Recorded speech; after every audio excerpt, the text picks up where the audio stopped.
Well, that is the end of the song. So that means it's time to get things started because we've got the one. And tonight, ladies and gentlemen, we don't have a two.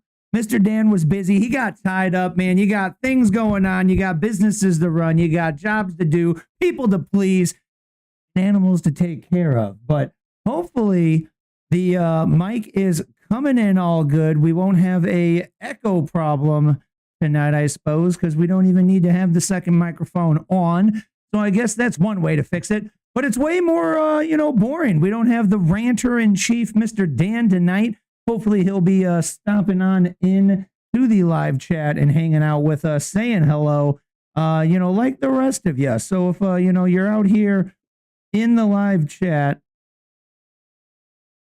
for some reason the rumble's really behind tonight. Okay. We got video feed, but if you're in the live chat, sound off and, wish Dan a good night, and hopefully the rest of his business stuff is not a pain in the rear, because boy, I had a crazy busy Monday myself and it was a pain in the rear. But welcome back to the Truther Cast, home of the Truther Cast. I am here to take your truth order. If you're not a familiar person around here on the show, I do thank you for stopping on by.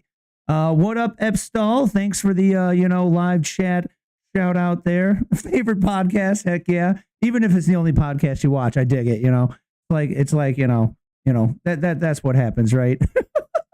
But if you're not familiar with the show, I am attempting to not just be another bloke out there complaining on the old internet, but I do have a shtick. And the shtick here at the Truther Cast, folks, is to build yourself a better news feed. So not only is that the promo code that you can use over at the locals community, I'll be showing you that here in a little bit, but yeah, you could save $1 or $2 with the promo code. But also, building a better newsfeed is what I do believe is the answer to when I tell people a bunch of information and they say, holy crap, how in the hell did you know all of that? That's how I know it. You gotta build a better news feed. So, if you are a frequent, comer here around to the show, you probably got a decent, feed there of your own, but you could always maybe be enhanced. I'm always trying to enhance mine. So if you got some people that you believe are telling the truth out there, the alternate information, those independent news journalists, those independent news organizations that are blowing up nowadays, like the Benny Johnsons, the Tim Pools that we cover a lot here on the show, make sure to share those to me down in the comments down below, live chat if you're hanging out with me now, or comments if you're on the replay. But I always love building a better news feed every single day, even if my news feed is the dang best, because I'm biased. But Wilkinsane is coming into the live chat here tonight, and filling in for Mr. Dan, who's out, and reminding everybody that there's not just monetary ways to try and help the lights stay on around here. You got the locals community where you can sign up for the Truther Tribe, Primo Squad and that mass stash of insights. You can sign up over there. All you do is you click that join button. That's like, I think it's like, is it over? I think it's over here. I don't know. Is it over? Wait for the video to catch up. But there's a join button down below. You can click that, head on over to the mass stash of insights where, it's a non-big tech censorship, kind of community where you can hang out and follow all the postings of mine throughout the week that I cover on the show. You can sign up there and spend $1, save a few with that promo code, better news feed. But there's a free way, and that free way is to make sure, that you just don't be a hoe. And the way that you do that is by sharing the show. So make sure to do what we love to hear on the Real AF podcast, a great inspirer of ours, the Mr. Andy Frisella, and make sure to share that show and not be a hoe. That one's really easy. It's, the other button down below somewhere. It's like the share button. You click that share button and you send this over to somebody that you think might find a little bit, interesting. Someone, maybe a friend, maybe a family member, or maybe it's a foe, somebody that's, you've been arguing and debating and they said something about, something I'm covering here on the show. And you're like, oh man, I got to send this to them because, oh boy, this is going to tell them the truth. Oh yeah. You share that show. You don't be a hoe. One more way, if you do got $1 and you feel like, hey, maybe being angry and upset and annoyed with your computer all the time, that might not be secure, it might not be, running too smoothly, or maybe you want to prevent, the slow computer, the virus, or the aggravated how to do this tech problem down the road. If you got a computer and you use it more than a couple times a month, you can click on the signup.toleratetech.com in the description box down below. And that one will get you hooked up with me, because not only do I, bloviate here weekly on the old Truther Cast, but all through the week, every day except Wednesday, because that's the day I sold to the girl, so I still got one. But every other day of the week, I'm helping people out with their tech stuff. So click on that signup.toleratetech.com down below. It'll explain all of the details of the program. But, I'm Scott, and would love to be your new tech guy, because every show is sponsored by my company, Revival Tech, just helping to keep the lights on around here. So get yourself some Tolerate Tech coverage on that computer and, just, be a little bit less ticked off. That's why I called it Tolerate Tech. Love people helping not be pissed off at their computer. And, kind of like we try not to be pissed off at, the microphones every night. What do you think, live chat? Microphone coming in okay? Just everything's good. I just run gun the show, you don't really prep or anything. It's just set up from last week. So slap the camera back up, plug in the microphone, and hopefully all the settings didn't get, flipped around and, switched off and blah, blah, blah. But looks like we're coming in good on this side. Sound off in the live chat down below for me. Let me know how it sounded. But also, hey, was there anything last week that you saw that was interesting? We're all afraid of the angry people losing their, their bennies, right? Their handouts, right? So I heard a couple videos going around of some people getting thieved of their groceries.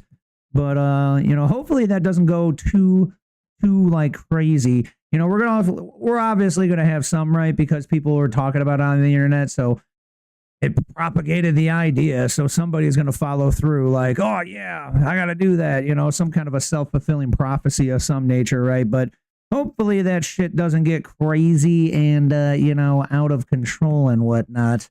But we're gonna flip on over here to the locals community, which is probably a little broken because it's more fun that way, but that's okay. It's a quick fix every week, man, dude, the AI stuff is banger. The AI thing helps me put my show together every week. And the thumbnails, man, it just makes these banger thumbnails, like boop, like I tell it all the things I want to talk about, and then boop, pops out the freaking thumbnail, man. So this week, when I made the thumbnail, okay,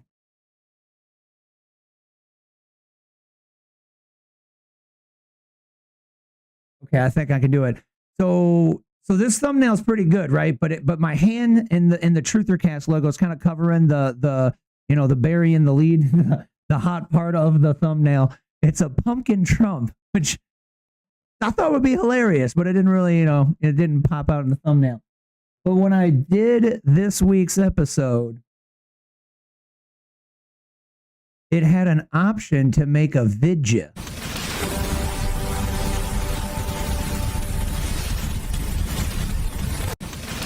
That's awesome.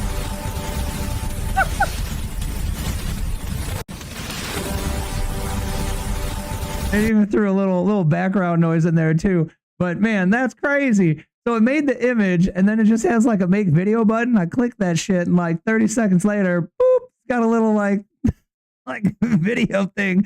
So you could use, put that on the social post or something like that, man. So God bless. Dude, if you got a small business, keep me in mind too. Not only do I do IT, but I can help you with your digital presence, online marketing BS, and help you use all this crazy IT stuff. And God bless if it isn't a lot cheaper than paying people to make this kind of content. But obviously it wouldn't be this one. But for whatever business you're in, you throw it an image and you say, make me a video, and then boop, you got a little post. And they're like, they say you should be posting like freaking 3 to 5 times a week or a day. So, God bless, we got to be putting out the content. But yeah, AI is crazy. And then, the new thing is we're going to go in reverse chronological order, right? So, we can just pull up the last one I shared. I didn't see anything popping today, man. Did anybody see anything that was, something serious to note today? I didn't get much time. I had a crazy busy, guess I don't need the tape on here. It was trying to stop echo. So if you're wondering why the hell there's tape on the mic, stop echo. But I didn't see anything too crazy today. I didn't get much time on the internet today. I was real busy here at the shop. But what I did share most recently is this week's James O'Keefe.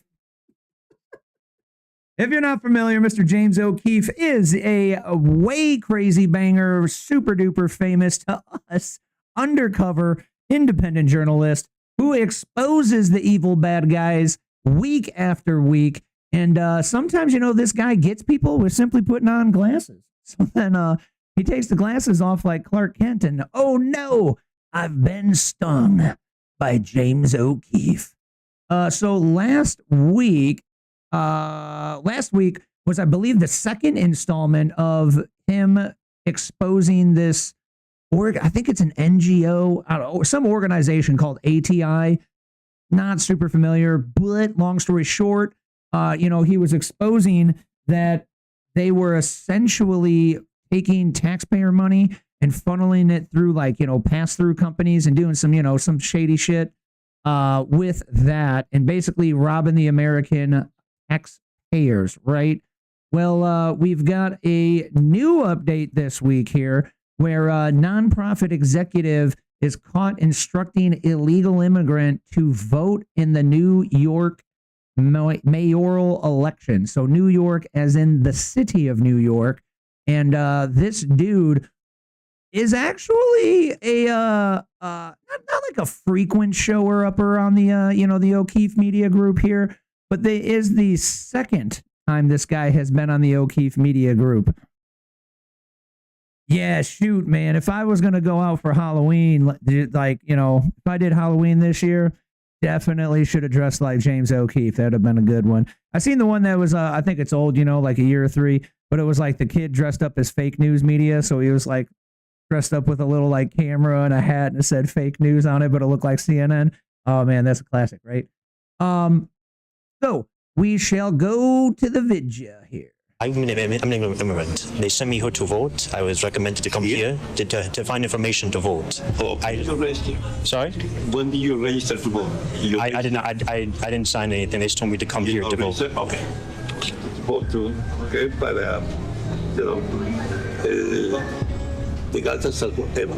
This is Michael Casey, correspondent with O'Keefe Media Group, reporting from New York City just before Halloween. And the only thing scarier than all the ghosts and the goblins and this rain this Halloween is a possibility of illegal aliens voting in our elections for mayor. Just last year, James O'Keefe encountered a man in New York City who ran a church called La Jornada in Queens. Hey, this is you. Now, Mr. Rodriguez was allowing illegal aliens to sign false documents to help them live in this country illegally and bypass the law. What I found most odd is that Pedro Rodriguez would keep telling me that I did not reside at an address that he personally signed the letter saying that I resided at. I encountered this man once again 1 year later. Same name, different address, same blue shirt, same tie. I encountered this man posing as an illegal alien, telling him I was new to this country, I just got here a couple months ago, I was not registered to vote, not a citizen, but I wanted to vote in this year's election. And what does he do? Like clockwork, he springs into action to help me. Yes, I'm an immigrant. You gotta help them criminal aliens to vote, right? They sent me here to vote. I was recommended to come here to find information to vote. I just given those locations. I will show you. Forgive me, I am no Espanol. No, I think that's perfect. Thank you, sir. What's your name, sir? Pedro Rodriguez. Pedro. No pleasure. Yes. Miguel. When you register? Sorry? When did you register to vote? I didn't sign anything. They just told me to come here to vote. Okay. And he tells me to go to a local community college just around the corner to go vote in the election for mayor. That's close, right? Just across the street. Okay, so I would like to point out a little tidbit there. He said, go to the local community college to vote for a mayoral race. So maybe it's cool. Maybe I'm cool with, having like maybe I'm cool with having a vote at a community college because, hey, get the community college people involved or some crap, but if we're not going to have a really good program for that, how can we make sure that that is something like as above board as if it was somewhere else? I don't know. I guess I go and vote at a church. So it's like, So like, hey, is it the same, protocols here and the same like voting people or whatever, that's at this community college? However, the other thing that I was thinking when I heard that was, so they go to this community college to vote. And then, hey, we all kind of know on this side of the aisle, we all kind of know what side the college people that work there and the, kids going to school mostly are like, kind of leaning, right? And then also when I went to the Charlie Kirk vigil here locally near my town in a smaller, more rural town, the kid that spoke there about how he set up the memorial or the vigil kind of thing, he was saying that he got a Turning Point chapter started in his local high school and they refused to accept it as like an official group, or whatever, like the official high school group. But he was graduating and going to the local community college, one of the two, which I don't know, is the other one, is Rockford University considered community college? Or there's like, did they just call it university or is that university different? But anyway, Rock Valley College, community college. So he's going to go there and he's going to start a Turning Point. And oh boy, if it's the last thing he does, they're going to accept it as an official group or something, right? So that's an interesting local example of we don't have a Turning Point chapter at the community college yet. He had difficulties getting it accepted as legit at the high school. Then I followed the kid to keep up with him, and I want to like plug in and help out with the Turning Point chapter, you know, coming up here, primaries and in the next election. So I see a post of his, something about, you know, trying to get the Rock Valley Turning Point up and going. And boy, if all the like, you know, comments weren't haters like, oh, well, you know, who says that one should be a group or something, like, oh, so you're just going to push your, you know, views on everybody and blah, blah, blah. And it's like, dude, come on, man, let's be serious. You know, the groups already existing are probably allowed because they're leaning one way. And it's just another example of like cult think, man. So like, you know, hey, you know, call me crazy, but I bet, you know, all of these groups that are at this college are probably leaning one direction, right? And then if we're not going to accept and allow the other side of things, it just kind of feels culty, where it's you think like me, that's it, zero zip nada. So, you know, kind of interesting that he was told to go over to the community college where if there was a right-leaning and above board, making sure everything was on top of it, place to go vote in New York City, a man clearly ain't sending the criminal alien there. So he said, oh, run on over to that community college across the street. They going to take you right in and let you vote. So micro thing I thought about all of that. Epstein in the chat. Yeah, Dan's empty box, man. It's sad, right? Mr. Dan, he'll be back next week. Hopefully he ain't busy again. I agree. I don't have my co-host homie here in the chair ready to ranter in chief, man. It's no good. Okay, yeah. So Rockford University is private, but not community college technically. Yeah, everybody can have a group except us. No shit, right, dude? Street. Yes. Thank you. And so I can go there and cast my vote for mayor. And I told him, still posing as legal alien, who should I vote for? He gave me a wink and a nod. He told me, vote for the man whose name begins with the letter M. No. It's three guys. Okay, I really cannot tell you vote to. Okay, but you know, the guys that support them. Now, which candidate and for mayor has the letter M in the beginning of his name? Is it Curtis Sliwa? No. Is it Andrew Cuomo? No. Is it Zoran Mondani? Most likely, the same candidate who's running on a platform of aiding illegal aliens and giving them assistance to bypass ICE and avoid deportation. It's no coincidence that this so-called pastor, who just last year was caught by James O'Keefe, What a coincidence. is now telling illegal aliens not only vote in this election, but vote for the candidate for mayor who's trying to help illegal aliens. Yeah, what a coinky dink. And then let's jump to James. James popping in here to say hello to this guy. Hey, buddy. Does that look familiar?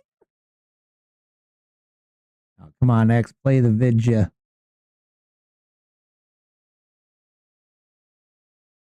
Do a refresh. Thieves and criminals and liars. You are unbelievable. Yeah, this was last year. Fake addresses. I'm the guy that I know you, right? You got all these fake documents right here? Yeah, that's me. I'm James O'Keefe. Okay, hello, sir. You just told him to vote for Mondami. No. You said vote for the guy with the M. That's what you said. Vote to. Okay, but you know, the guys that support them. How many judges have M's in there? You just told him to vote For mayor. He's not a legal citizen. Hello.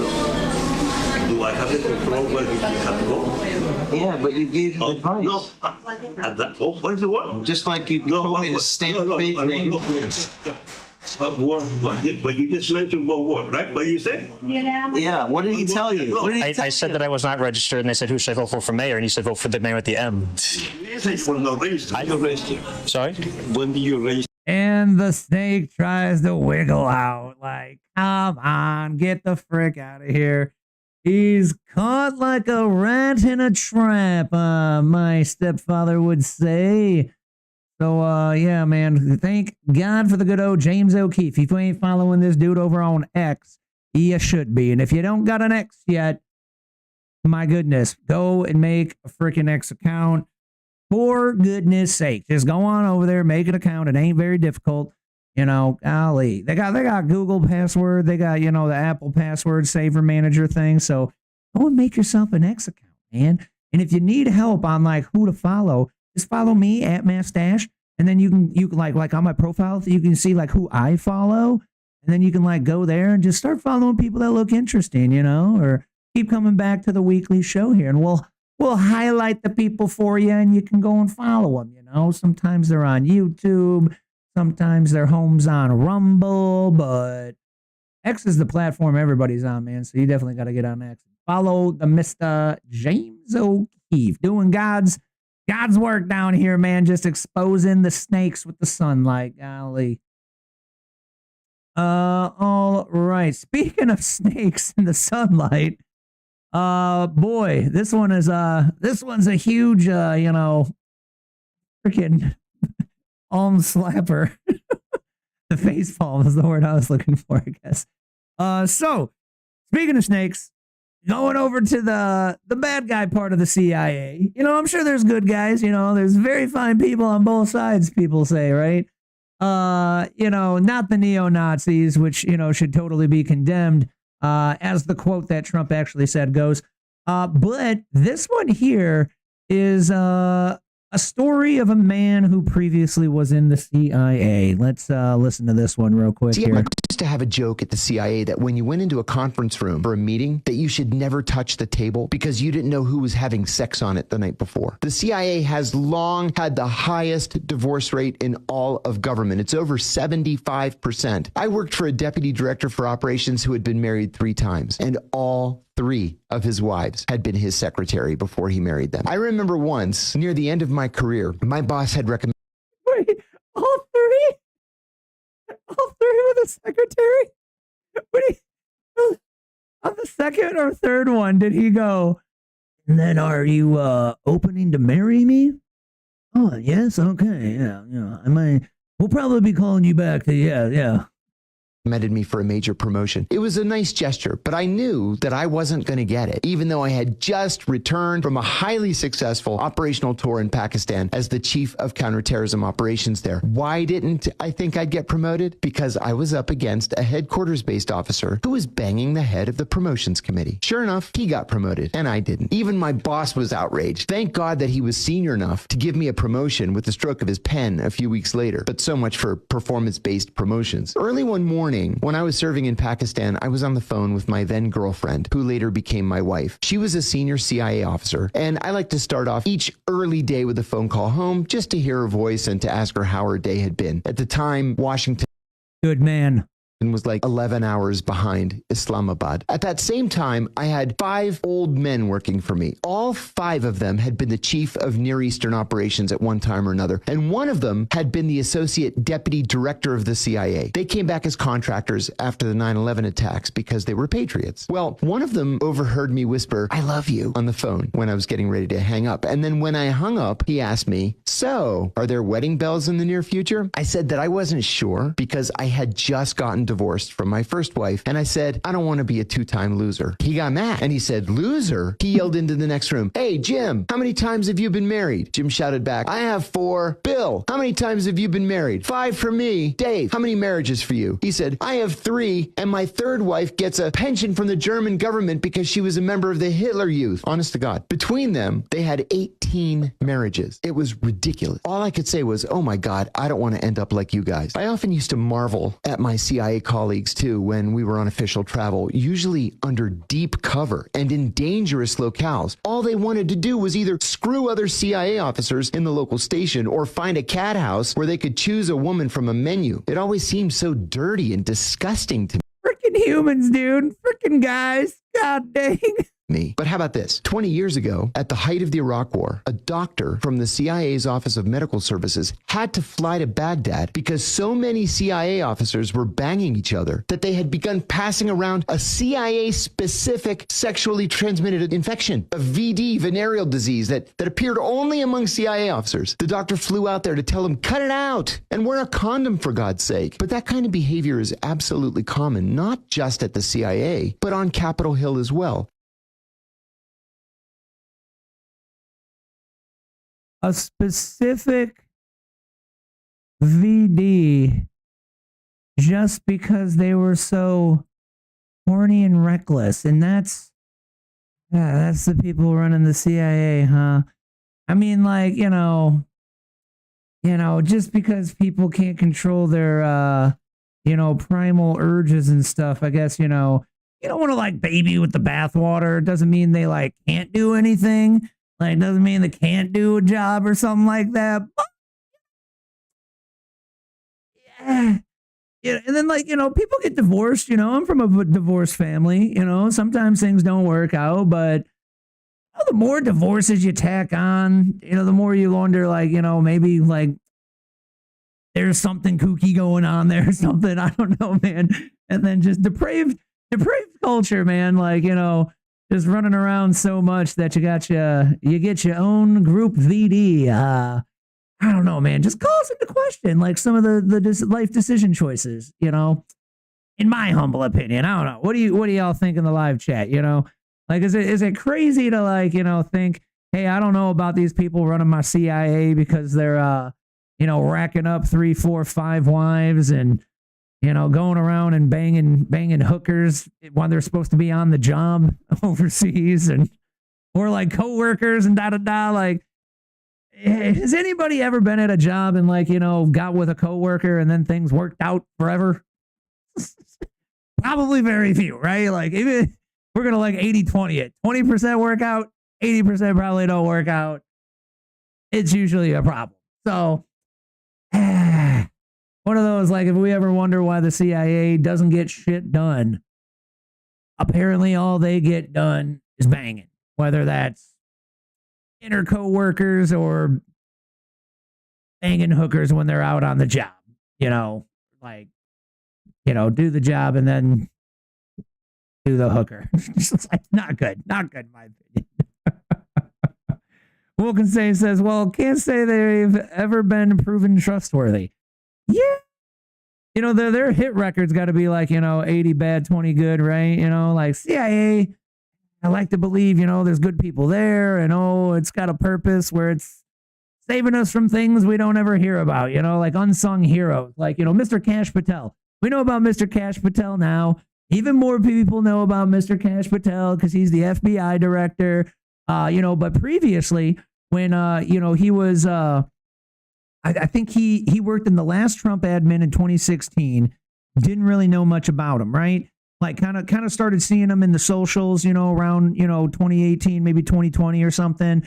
And then he was real big going around promoting Mr. Trump, low key, not like full campaigning, for the 2020 election. But in learning about Mr. Kash Patel, I find out that he's actually the one, I don't know if he was like the key investigator guy, but he's the guy who investigated the Hillary Clinton email scandal thing. So he's the one that like found that and then blew the whistle on it, I believe.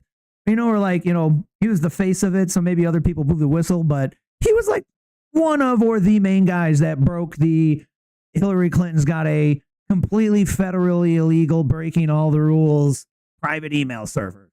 So unsung heroes every day in our United States government. But God bless if around here in Truth or Cast land, got a little bit of a bad record for, doing unscrupulous behaviors. Our least favorite is not even the, ridiculously residual banging of, overseas hookers and internal coworker, employees. I think it's probably the nudging, like if you're a frequent flyer of the show, you know all about the nudging of the CIA. If you're deep into this stuff and you're new around here, you probably know about the nudging of the CIA. And if you don't know anything what I mean when I say the CIA loves to nudge people, then definitely make sure to hit that thumbs up, hit the follow button thingy, because you're going to need to come back to the Truther Cast, man. You're going to need to keep getting informed here because we break it down how the CIA has been known to nudge people in a certain direction to get them to do certain things that may be beneficial for creating chaos, because in chaos, they can take control. And man, that shit gets annoying, man. But, to Coincidentally, I have the next one up here. So to kind of get a little bit of a comedic relief, to get off the annoying nudgers over at the CIA, there was a few funny Trump antics, with Halloween. Not only was it nice to go in 1 year from a president that nibbles on the children to be, cute, like he's some funny old man who nibbles children at Halloween, when they did the presidential Halloween candy giving thingy. Now we got Trump and Melania, so that's nice. They were just, handing out candy, professionally, not nibbling on children. That's literal, right? You can look up that clip of Mr. Joe Biden nibbling on children to be a cute old man. But we had a couple funny ones here. We got one of our favorite friends here at the show, Mr. Benny Johnson, with a great banger intro here. And then I think Mr. Trump did a little more trolling. Creatures crawl in search of blood to terrorize y'all's neighborhood.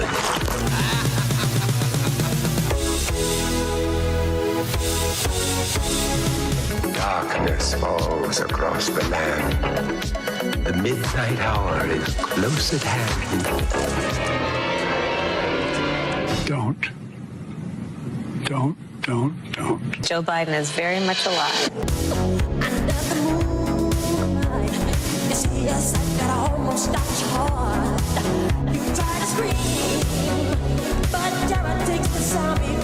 Oh, the Thriller, what a classic. Now, ladies and gentlemen, President Trump decided to take a young, inflatable minion and put a full-size candy bar on the minion's head and just left it there. And then Melania followed suit and threw a full-size candy bar on the head of the minion. It's a good woman right there. I don't know. It's a good woman. It makes no sense, but Where do I put the candy? It has hands, but I think this would be entertaining. I'm going to do it. I'm going to do it, honey, because I love you. So this was a thing of legend, and it spawned 100,000 meme out of it and troll Democrats. He did the Monster Mash. Oh, here's another good one. This is a good one. Oh, is this a joke about it?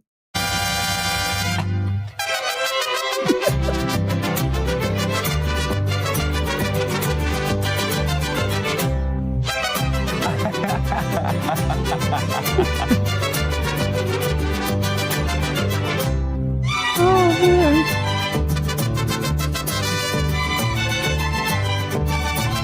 The official White House is posting these, man. It's a little. I think they had a banger last week, man. That's like a little bit like, are we getting away from the professionalism of the White House social media accounts making ridiculous troll meme videos, or have we just progressed and that's real life now, and the millennials enjoy it and we don't really think too much of unprofessionalism? It's too comedic.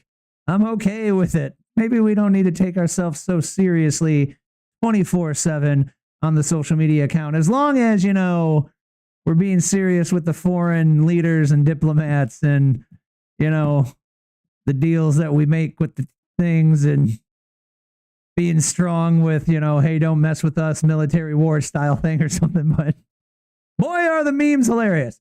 Man, this might have automatically won best costume when this mother decided to bring her two children out in a full McDonald's get up. That's pretty awesome. Can you see that? I don't know if you can see it pretty good on the video there. How'd she even do that, Klein? Like, had to build out like a whole lots of time, build the whole thing. And if you can zoom in, you can see that her children are like little McDonald's drive-through window employees. It's perfect. It's beautiful. Well done, ladies. Oh, I love McDonald's. That's pretty good. That's probably going to be number one in my book. Okay, yeah, here we got the Joe Biden clip of Joe Biden physically shoving baby parts in his mouth. You know how horrifying that's got to be for a kid? Like, I have little kids. You don't got to say it. Like, I would never do this to my own kid. How, like, you're putting the kid's shoving the kid's foot. Stop biting it, old man. Into your mouth. Here's Joe Biden. Here's Joe Biden, like, actually, I mean, he's like biting the children. Yeah, see, like the difference between the left and the, us middle to righty here is like, I don't like anything the old man has done for 50 years in politics and then 4 years as a president. I don't like anything Mr. Joe Biden did, pretty much. Not one darn thing. It was all pretty bad, negative, and not great for America. But then I see this, I'm like, Dan, he's just some old man and just like, with babies. That was a thing. I don't really think we do it too much more, especially since COVID, right? Like, definitely shouldn't be like biting baby parts or putting baby feet in your mouth, like, oh, geez, either like you're sick or the baby's sick, who knows? But we've clearly weren't worried about that anymore. And that was last year. Joe Biden at Halloween, like, still kind of coming down from COVID worries or something. We were out of it, but that's something to note, right? Something to note. So, he's just an old man being stupid or something, but pretty stupid. Bro, how many of the babies did he put the feet in the mouth, man? Like, what the what? Yeah, I think that's the same first one. But a little bit strange, man. A little bit strange. Ranks. The differences, however, are delightful. Dang, yeah, the Trump Halloween set looked way cooler, huh? President Trump tossing full-size candy bars on the top of costumes. Yep, but that was funny. I thought that was a funny one. Trump out here, his account be trolling people. Joe Biden being a weirdo. Oh, maybe Mr. Dan knew he might be a little too busy because he still shared his presence with us. We got one coming in from Mr. Dinosaur himself. Let's see if this one's news or comedic relief. What shall it be? Mr. Dan said, the man knows show business and it sure is pretty epic entrance. Could this be the only guy that we think it might be if he really knows show business? Let's see what this one's all about here, folks. And don't forget, for free, you can go ahead and join the locals community and lurk. But if you would like to post like Mr. Dan here, and give us something to cover for the next week's show, all you got to do, hit that join button and join the Mass Stash of Insights, the home of the Truthercast live show. Just go ahead and join that, man. We're calling it the Truther Tribers Primo Squad. So you join that, and it's pretty cheap, but you can get an even better deal if you use that promo code Better News Feed. Gonna hit the audio.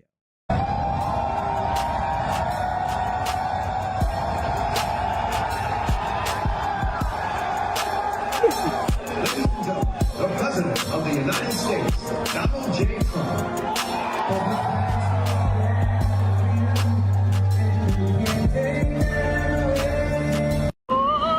Yeah, that was very good.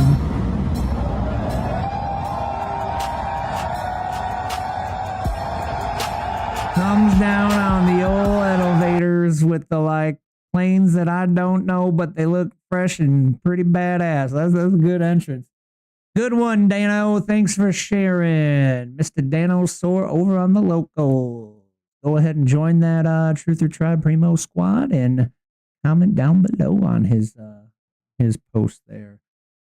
BLM is back in the news this past week here. And, unfortunately, I keep hoping every time I see BLM in the news, I hope to God it's something good. I'm like, oh man, are they going to save face?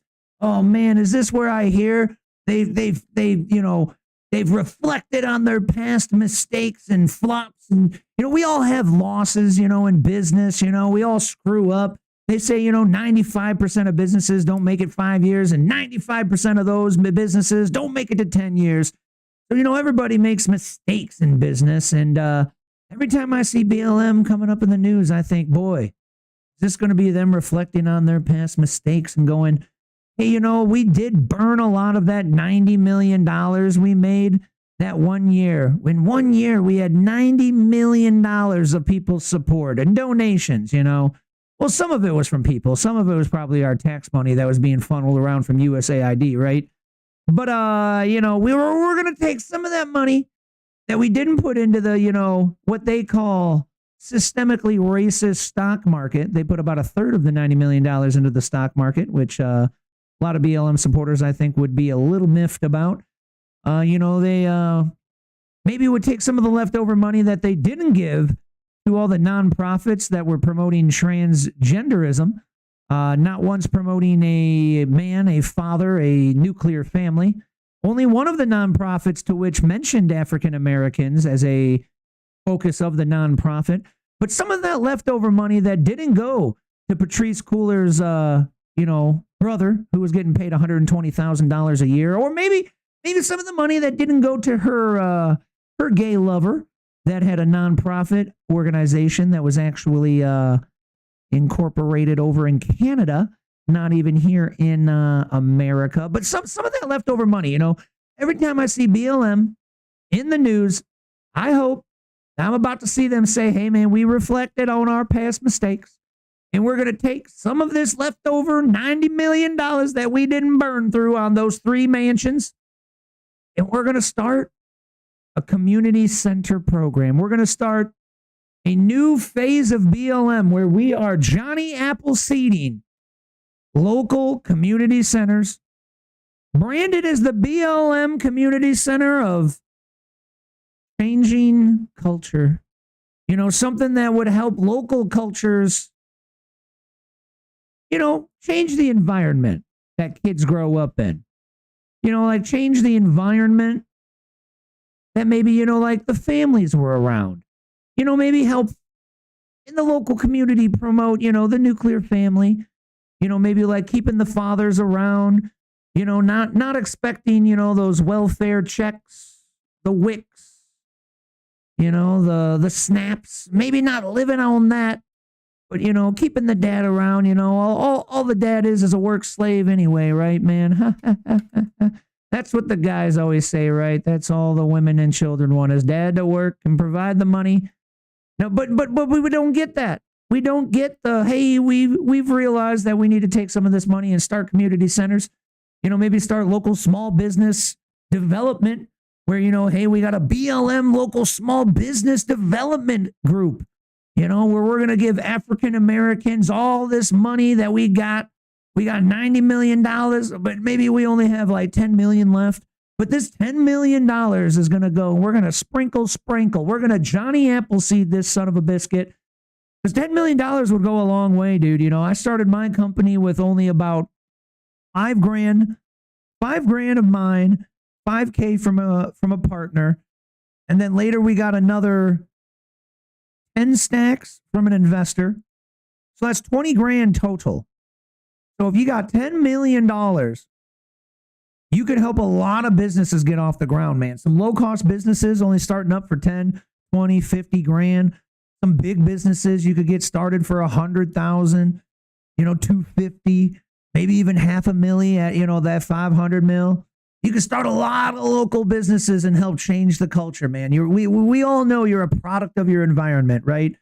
You start a business that starts nonprofit community centers. Like that would be a smart daisy chain idea, right? Like go around to big to medium cities and help the local African American communities start a business that starts BLM community center chapters. That's what I always hope every time I see the frickin' word BLM. But no, instead, we have mega grifters at the BLM organization. And they're back in the news here because Patrice might get indicted. Where's the money? Where's the money? Black Lives Matter, where's the money, bro? Where's the money?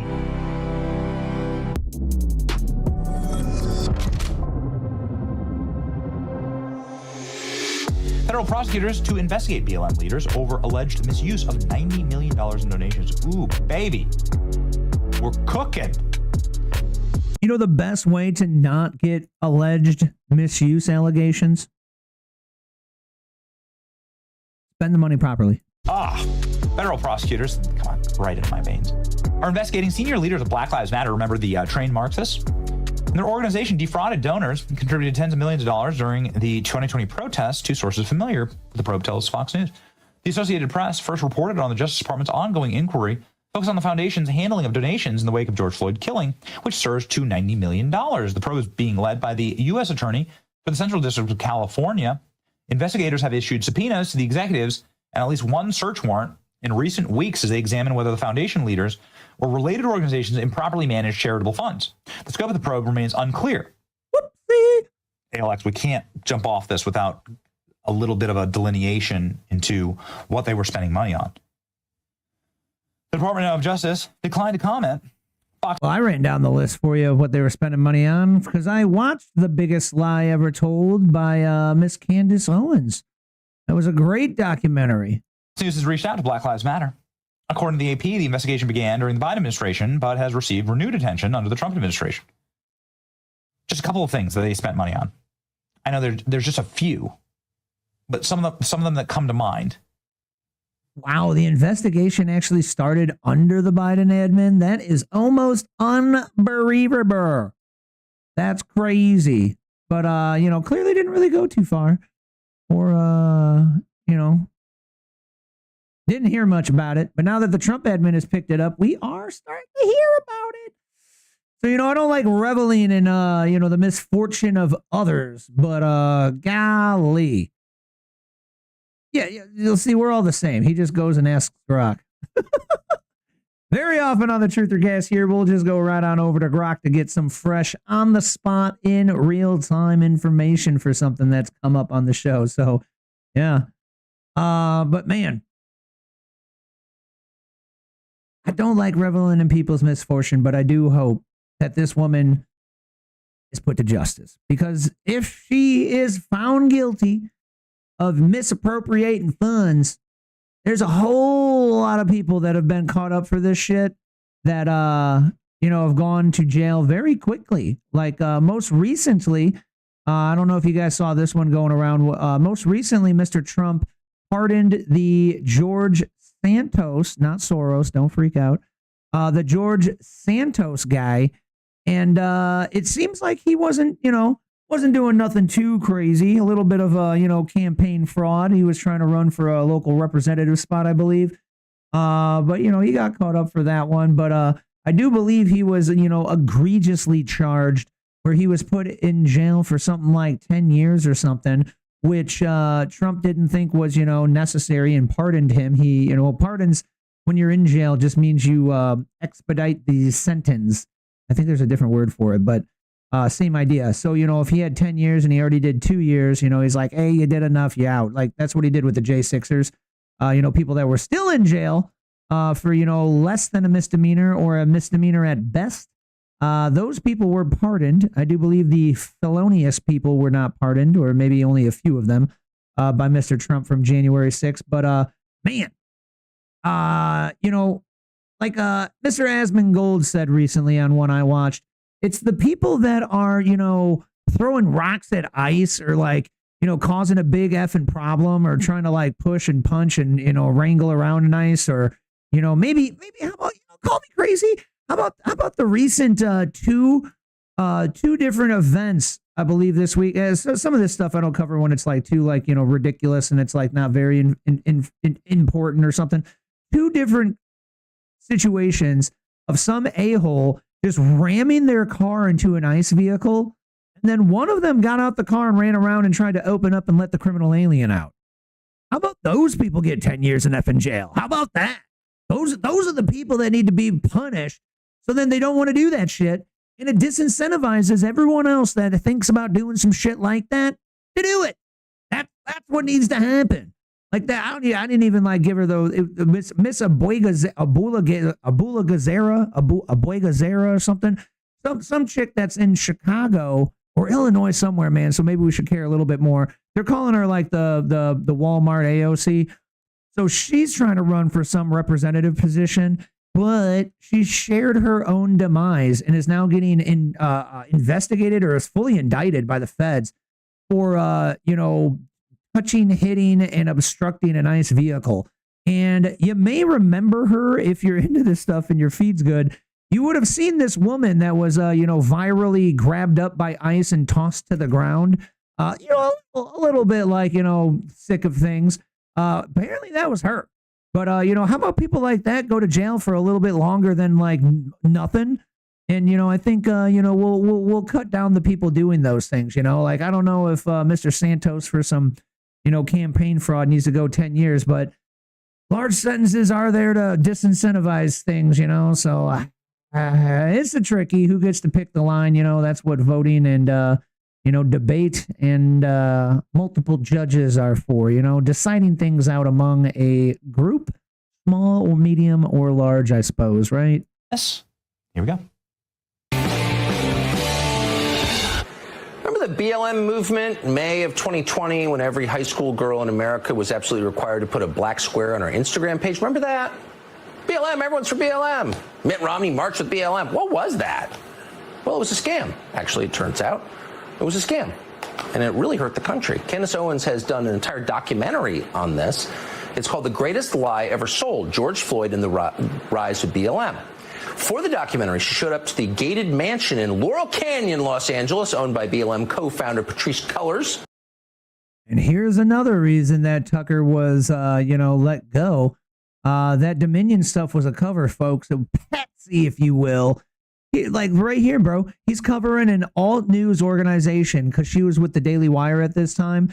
And then also a truth-telling event of exposing the BLM scam.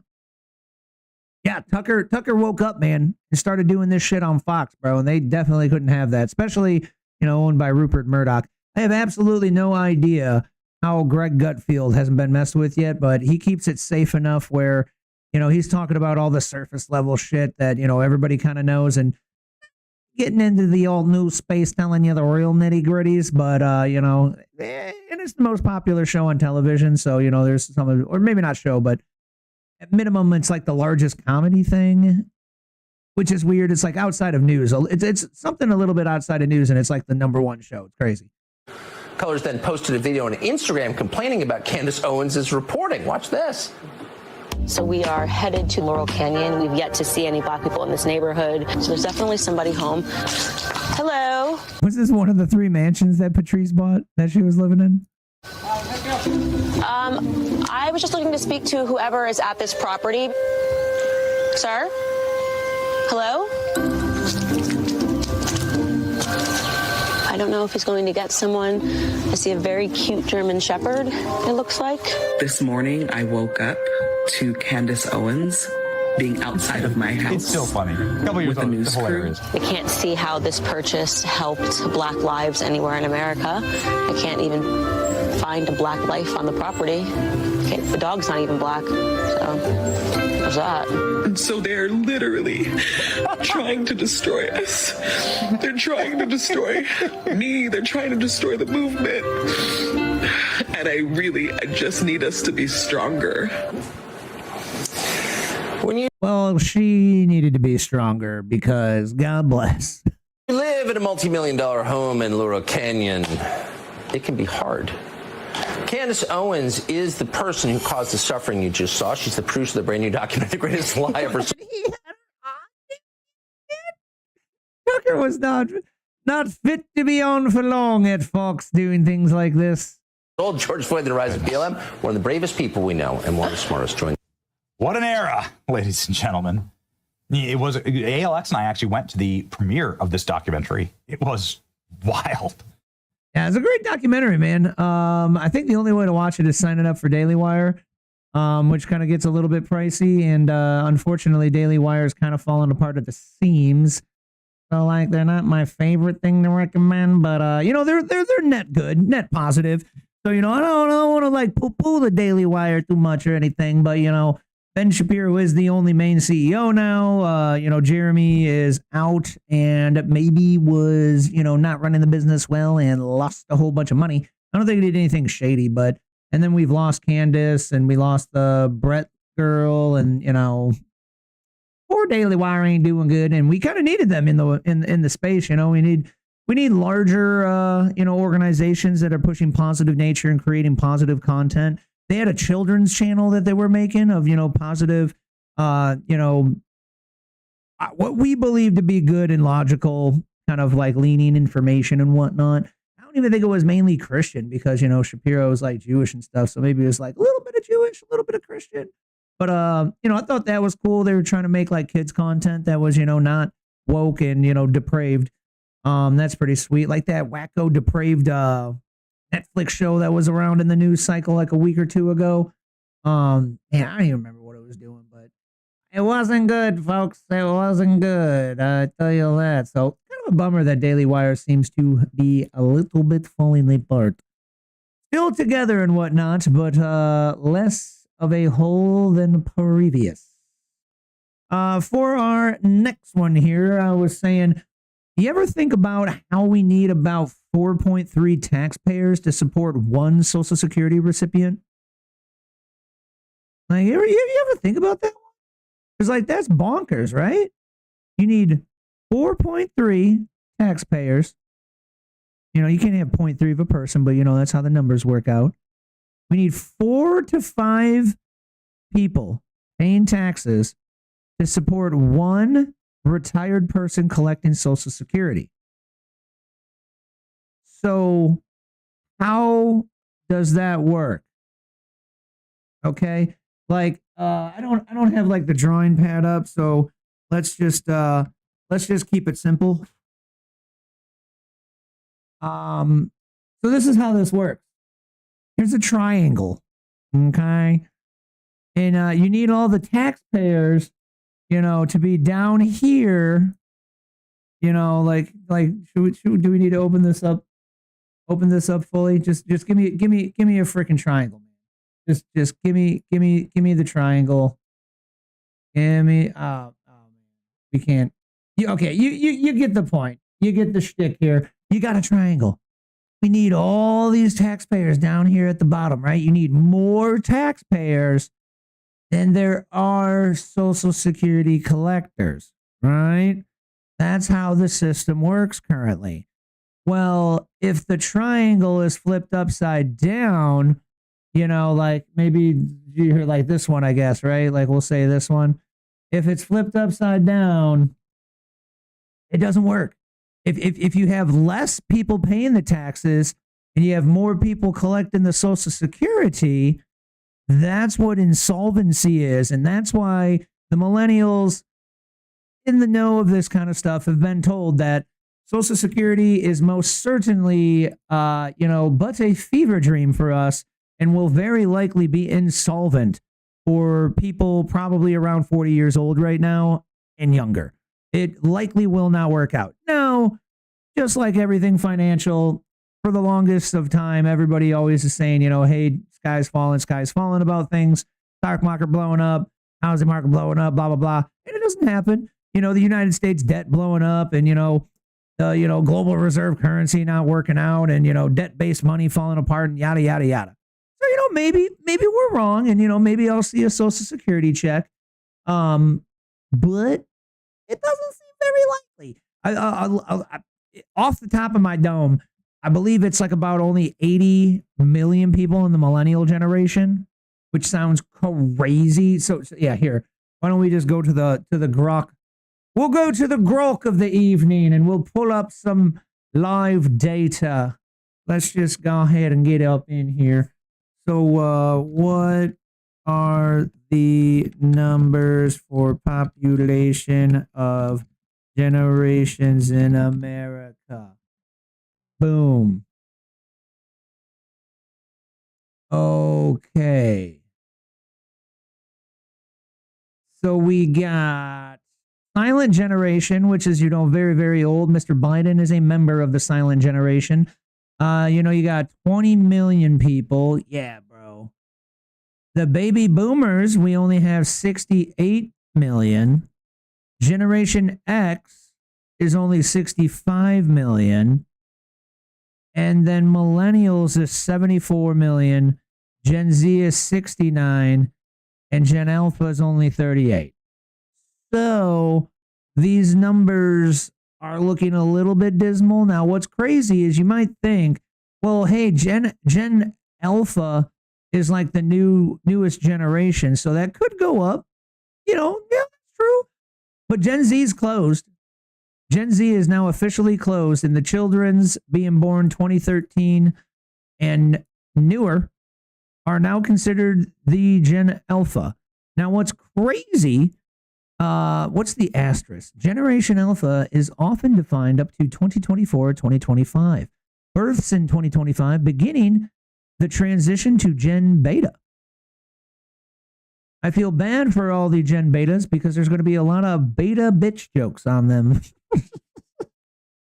Hopefully everyone from Generation Beta is not a beta, softy or something like that. Nothing wrong.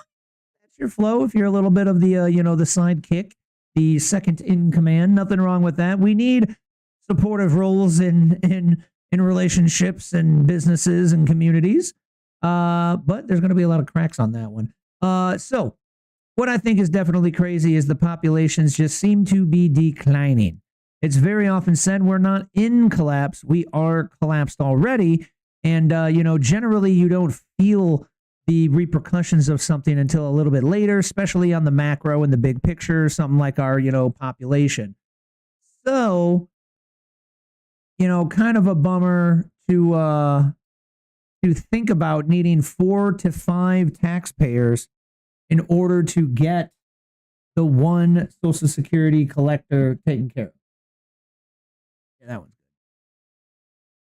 good. What do you think about that? What is the way to fix that? I do believe the only way to fix it, other than wildly promoting the birthing of children in America, would be to import a whole bunch of criminal aliens like the Democrats were doing, And I said this when it was going on, man.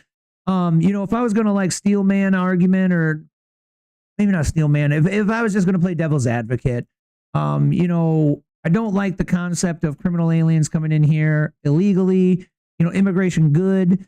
Can't we just import a whole bunch of people to help pay the taxes legally? And then a big import is rough on jobs for the people that currently live here, importing a bunch of people that get aid because they were, new to be here, or maybe said to have come by refugee status. They probably get special benefits. But all these people, may be aided in getting homes a little bit more than current citizens would be aided. So it would make it harder to get a house, to get a job. There's more strain on the infrastructure, whether that's, roads or water bills or, groceries at the store. But the one positive note of them importing the criminal aliens was, hey, if we have a declining population, things start falling apart and you need more people to buy shit. I've said it before here. A economy, in one regard, in one respect, could yet be boiled down to simply needing a population. Is the population booming? That equals better economy. Because, hey, you make more babies, they need more baby food, baby clothes, diapers, all the amenities of raising a child. Young kids need more toys and entertainment and like TV show entertainment or games or events or, things to go out to. All of that is needed more, like classes. You need water swim classes, you need kung fu classes, you need gymnastics classes, all of that shit, right? More teenagers, need more cars and school supplies and blah, blah, blah. You get the point, right? More people need to buy more shit. So more people equal boom economy. Less people equal lesser economy. So you could boil it down that much. So a population collapse should be taken extremely effing serious, and some incentivization for having children certainly needs to be in place. And as a guy that decided, I don't think I need to do kids, I wonder, what would the incentive be to push me over that hump, right? What would that be? If not other than help save the flippin' nation or something, right? At some grandiose scale where, I'm some infinitesimal ant that would only be yet doing my small part. But what incentivizations do you think would make people want to have more children? And does it really just boil down to the money? Like a lot of my generation, as an old millennial, a lot of us were simply like, yo, dog, it's just not affordable. I ain't got the job. I'm not getting the skills to get the job, or like the job market's jacked where it's harder to get the higher paying jobs. Maybe it's, feminism. Now women are in the market. So instead of paying, one guy full salary, now, we've got this thing where we got to meet some sort of a quota where we have to give the woman monies. And, the women need the equality monies too. We don't want to be sexist and give them less monies. So instead of paying this guy over here $100,000, we're just going to go ahead and hire another person and tell this dude he's fired, hire the dude for $50,000 and hire the chick for $50,000. And now we got a diverse people in here, right? And then the wave of DEI. Now we need to hire people with colored, different shaded skins, right? So now we got to all of these thingies. And there's only so much effing money to go around. So it's not like there's just more money that magically comes out when we need to all of a sudden forcefully hire an entire different workforce, right? There's that concept that, I go over or all the time in my head personally. I don't know if you've ever thought of that one, but there's only so much of the money pie. And if you're going to put more people into that, the pieces of the pie get smaller. So if we're not booming economy and growing industries, growing innovation and production, but instead we've got, the Bushes, the Clintons, the Obamas selling us out for, some kind of, stock op, kickbacks on the end, like they're going to get money later in the game by aiding the industrialization overseas, abroad, and the globalization of things.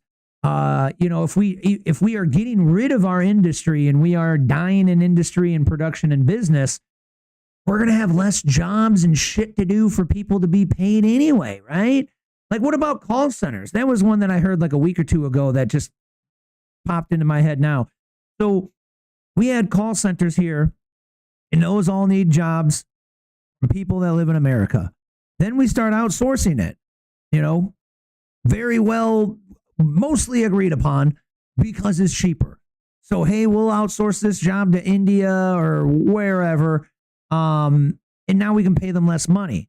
Well, those are all jobs that we lost too, man. It's just not manufacturing. It's shit like, the stupid call center jobs. Like, hey, maybe they suck, but they pay the flipping bills, man. There's a lot of crappy jobs out there. If you ain't got better skills or better tenacity to get into a better spot, that sometimes you just got to take that ish job, right? I took ish jobs for like an entire decade of my life before, luckily, my wife, slapped me around verbally and said, hey, dude, what's the 5-year plan here? Go on and get a better job. Like, go and do something that you're good at and get more monies and stuff like that. And that led to me starting my own company. And, here we are today where, got the Revival Tech Shop where I can help you out with your computer stuff. Sign up .tolerate tech down below. But, if we do not have booming economy, we do not have the jobs. If we do not have a booming population, we don't have the commerce. We don't have the consumers, right? So now we do not have the production nor the consumption. Blah. So yes, it's a bit of a black-pilled kind of topic, and it sucks talking about that ish, but God bless if I don't want to be a little bit prepared into my old age, because we're gonna have to deal with it, right? Like, whether you like it or not, whether you believe it's true or not, I believe it is true to some regard. And so how do we defend against that? Incentivizing people to have children would be one way to increase the population, to increase the consumption need. And then Mr. Trump, with all the shit that he's doing, trying to build, business incentivizations back here, where he's up to like $1.5 trillion of, promised money that's going to be invested, where, people that are, Trump haters would poo-poo and say, oh, they're only going to promise it during his presidency, and then, they're going to flake off and, back out of it. So like your Apples, your Nvidias, your TSMCs, the people that make the chips for computers and cell phones and stuff like that. If we're getting those people over here, we could bring back production. So I don't know. I definitely feel like, just easy peasy. I would think it would be cool to see some kind of a wild incentive for being married and having children. Call me crazy, man. Call me an old school guy that used to be a crazy, what my mom would thought to be a liberal. That was very anarchist and, black pilled on the entire government, being a shamola and only being one party and it never being, useful to vote in is how I kind of started out. And, if not every day that passes, I don't feel like I've become more of some conservative old man as I wear a hat called Ultra Right, but it's a company that makes beer or something like that. But if not every day goes further, I feel like I'm righter and righter, and not by on purpose, I tell you, just by the other things on the other side pushing me farther to the right. God dang. How do you feel, man? Let me know in the live chat down below or the comments if you're watching on the replay.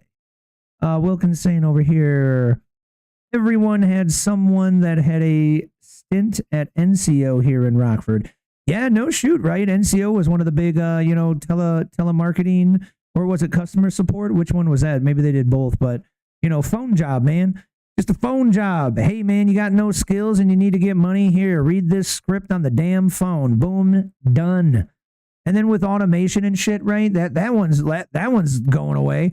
I got a freaking robot that answers my phone if I miss the call, if I'm busy helping somebody or I'm too elbow deep into a job. So a lot of those call centers, and then we've had, the bad AI or the bad robots. That's not even technical AI, right? We've had those for years eating up support jobs too, but God bless. When you finally get past that, what do you get? Not an American citizen. You get somebody overseas. So yeah, man, almost everybody Wilkins say knew growing up had a little stint at the local telemarketing or support phone job. That is a good point. But hey, to bring it back around, I got lucky and the posts were kind of like, this way, that way this week. So to bring it back around, if we already weren't happy with our friends over in South Korea, they do silly shit too, just like everybody. And they do things in the government that maybe we don't agree with too much or something, but God bless them because they decided to mega troll the left. If you think about it, they actually even kind of trolled Trump because he probably was like, oh, God, why'd you do this, bro? Now I'm going to get all kinds of blasted. I'm going to get blowback from this. So, South Korea wanted to troll. No, we don't know if this was their intention, but like, come on, guys. I don't think they're completely unplugged from the geopolitics and the things that happen in America. If they are, man, it's even funnier because boy, is it on the nose here. But a mega troll, whether on purpose or accident, to the No Kings protesters. And they not only wanted to award Trump with a prestigious award of some necklace thingy of jewels and, gold nature, but they also threw in a little bonus gift and awarded him a special something meaningful to the South Koreans type of crown. So check this one out. Got another Benny Johnson coming in for you. He's good at keeping you up to date through the week. Follow him on YouTube.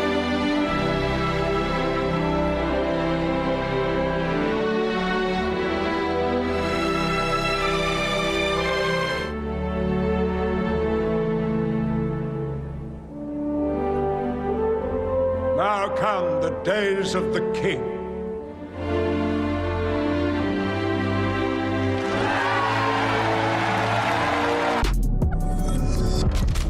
Lord of the Rings. Donald Trump was gifted a crown in Korea, which I think is amazing and is a massive troll by the Koreans who are based. Look at that. That is the crown. Look. Can we please do a change.org petition for Trump to wear that crown? Here's what I need. I need the No Kings protesters out front of the White House. I need Donald Trump to exit onto the balcony, to be wearing the crown, and then to give a very kingly wave to the No Kings protesters. Someone did AI it, and he like grabs the crown and throws it on, man. It was pretty epic. Someone did AI it. But yeah, man, they gave him some like schmancy necklace thingy and this crown, man. I don't even know what it was for. I just think it's funnier for the troll. Absolutely epic troll. So Mr. American Trump, no kings.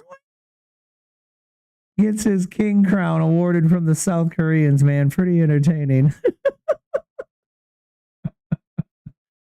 Absolutely hilarious, in my humble opinion. What do you think? Hilarious or ridiculous?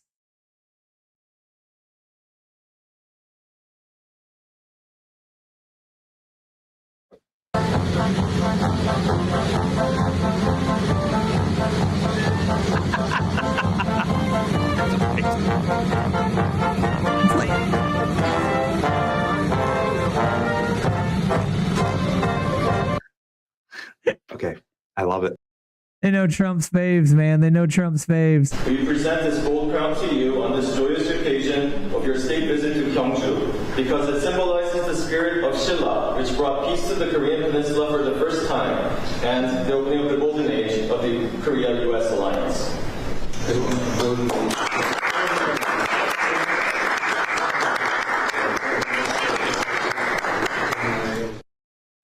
I am begging you, I'm begging team, please grab this tweet. Donald Trump is saying that he wants to wear it all right now. Trump was awarded Korea's highest honor. I don't believe in South Korea, North Korea. It's all one Korea. North Korea must be defeated. We must take it back from the communists. I agree. Waga! Mungshwanga. Like to wear it right now. Is that amazing? Thank you so much. Trump says, I want to wear it right now. Thank you very much, everybody. This is the grand order of Munchwanga. I'm begging you, Mr. President, put it on. The deals we're signing with our friends and partners are making our alliances closer and stronger than ever before, and they respect us because it was so foolish. The people that ran our country were so foolish. With these agreements, our nations will extend. Oh man, I don't know. I just think that the crown troll is effing epic. So South Korea with the win in my book. They get 100 points for the week, man. That's freaking hilarious. What do we got next going on here? All right. I said, I'd love to know whose idea it was to make sure anybody trying to look up the history of the White House renovations on the White House official website would actually see the scandals from Clinton and Joe Biden instead. I mean, this is another, White House troll, baby. Now that the White House is killing it with the trolls, man. Check this one out. Did you see the White House renovation page? Go ahead, you got it. Oh, dude, hold on. So they put up, you can go to like whitehouse.gov/renovation as it takes you to this about the White House, right? And it's showing you the timeline for building the ballroom. You can see all this stuff right here. Then if you scroll down, it's got a major events timeline of the White House, right? That makes sense. So, okay. Okay, we're looking at the renovation of the White House, right now, the current one, right? The taking down the East Wing, and we're gonna like make a ballroom. Okay, so like of course we'd go through the history, right? Yeah, makes sense. Starts with 1791 to 1800. Designing plans commence. I'm not going to read all this. 1814 to 1824, the rebuilding after the War of 1812. 1824, the addition of the South Portico. 1830, the addition of the North Portico. Cool. 1902, the addition of the West Wing. 1909, the Oval Office. 1913, the Rose Garden. 1942. What was 1913? Oh, that was Rose Garden. 1913, the year the Federal Reserve was established. The East Wing. 1952, total reconstruction. 1973, addition of the briefing room. Right, briefing room. Now we go from 1973 to 1998, the Bill Clinton scandal. Oh, it gets better. It gets better. Bill Clinton's affair with intern Monica Lewinsky was exposed, leading to the White House perjury investigations. Hold on, they're not done. Now we skip to 2012. The Muslim Brotherhood visits the White House. Obama hosts members of the Muslim Brotherhood. Which, maybe they're wrong, but the Muslim Brotherhood is one of those organizations, allegedly, that has a very innocuous name. Muslim Brotherhood. Hey, cool. We're the people that believe in Islam, and we're together, and like we help preach the word of Muhammad and stuff like that or something, right? But allegedly, they're actually an Islamist extremist group and have ties to Hamas and, have been on the terrorist organization list, I believe, for a few years now or something. So there is that. A group that promotes Islamic extremism and has ties to Hamas. The Muslim Brotherhood is and First Lady Melania Trump, overhauled the tennis pavilion. Then we jump ahead to 2023. Cocaine discovered in the White House. Oh my God. Right? During Biden's administration, a U.S. Secret Service agent discovered a small zippered bag containing cocaine in the West Wing entrance lobby. Speculation has pointed to Hunter Biden, an admitted drug user. Dude, additional evidence includes a laptop seized in 2019, which contains photos of frequent drug use alongside emails about foreign business dealings, Ukraine and China, involving his father while he was vice president. Guys, this is on whitehouse.gov. You can look You need any more evidence that you're watching a movie? Right. Hold on, I'm not done yet. It keeps going. 2023 Trans Day of Visibility. Oh. The Biden administration. It's almost like you're like, this is bad because it just still looks bad on us, right? Because these are things that were done at the White House in America and da-da-da. But the point is, like, look at these things that happen during these other presidents that we're not a fan of, during their presidency, right? Like the Clinton scandal, not super bad, horrible. It didn't super affect Americans, but it didn't make us look great, right, folks? And then, hey, again, I can't baby bathwater, and I'm sure I have, friends and probably family members that have, made some whoopsies along their marriage or something, but makes you question people's, decision making skills doing things like that. Hey, we're gonna have a visit from the known terrorist organization, or at minimum, connected to terrorist organization, the Islamic Brotherhood. And then, you got the, hey, my son's a depraved degenerate, and no one ever found out whose cocaine that was. We don't know if it was Kamala Harris's, maybe it was Joe Biden's, but never found that cocaine. Then we had the chick with her tatas out, man. Like that don't look good. And then we're back to dope. We're back to dope stuff. We got the giant flagpoles that Trump put up, man. Amen. God bless America. Power to the troops. God bless. We got the Rose Garden renovations. Cool. Make that look nice. Oval Office renovations. I like gold. I like the gold in the Oval Office. I like to put the gold everywhere. But the crazy leftists on X are trying to blast me. They say there's too much gold. I say, I don't think there's enough gold. So the, Oval Office renovations are nice. And then, now we got this East Wing going on coming up here. So, if it looks like a big fancy ballroom, what's wrong with that? I do think it's a great idea to have a bigger, larger place to put people.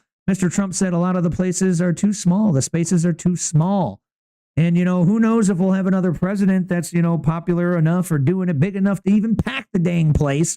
But at minimum, during the remainder of Mr. Trump's presidency, I am all but sure the ballroom will be packed to the gills every single time it's effing used. So, I think it's important to have things like this to look good when we host foreign leaders, foreign diplomats, yada, yada, doing big events, and then, when you're rich and fancy, this is actually where a lot of deals are made at big fancy events. It's where networks, are created, people networking together and yada, yada. Just like when you get into business, it's all about who you know and, a little less about what you know, but who you know is important, and go to events for networking, right? The nicer the event, the nicer people it attracts. You know, if you're a really rich, fancy business person, you're going to take a little bit more time out if the event looks fancy.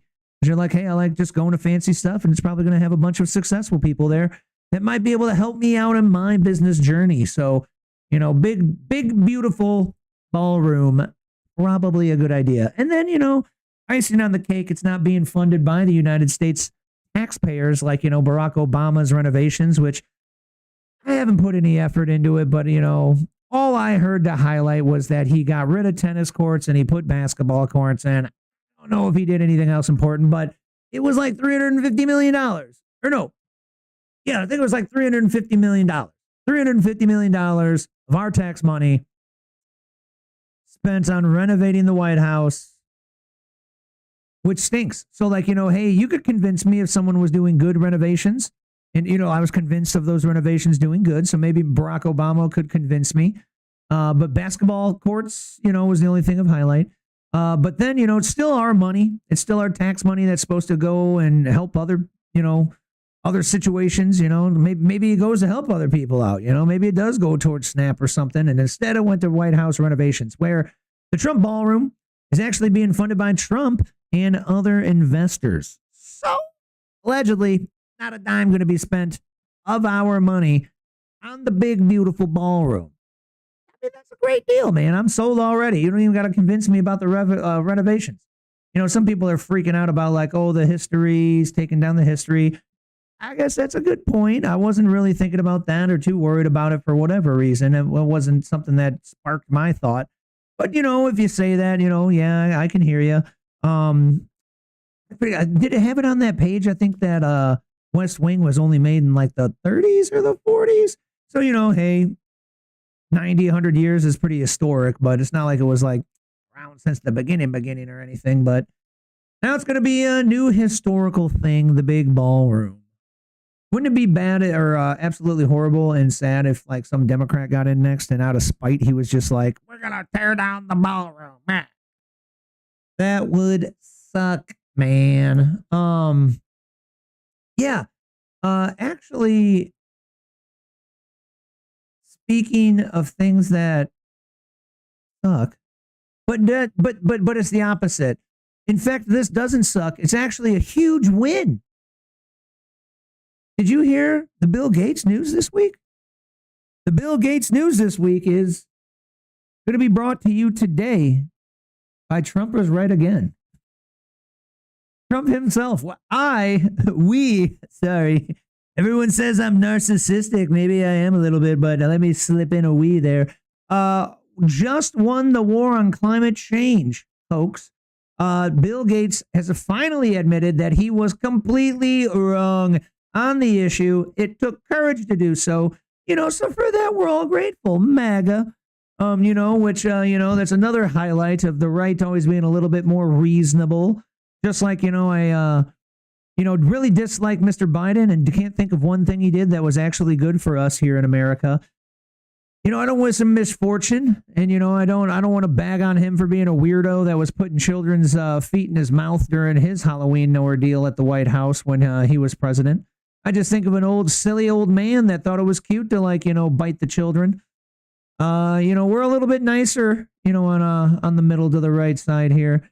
And, you know, we definitely, you know, don't want to miss where, you know, credit is due with Mr. Bill Gates saying, you know, he doesn't think that climate change is actually going to be the demise of, you know, the American or global people. Where's the vidya? Do you think we can pull the vidya up? Apparently, I just shared Trump's. Oh, let's see. Bill Gates, climate change. Climate? That'll be close. Let's see if we can get those. The world's richest 1% account for more carbon emissions than the poorest 66%. What responsibility do you think the super rich have to act in a sustainable way? I don't think this is the fresh one.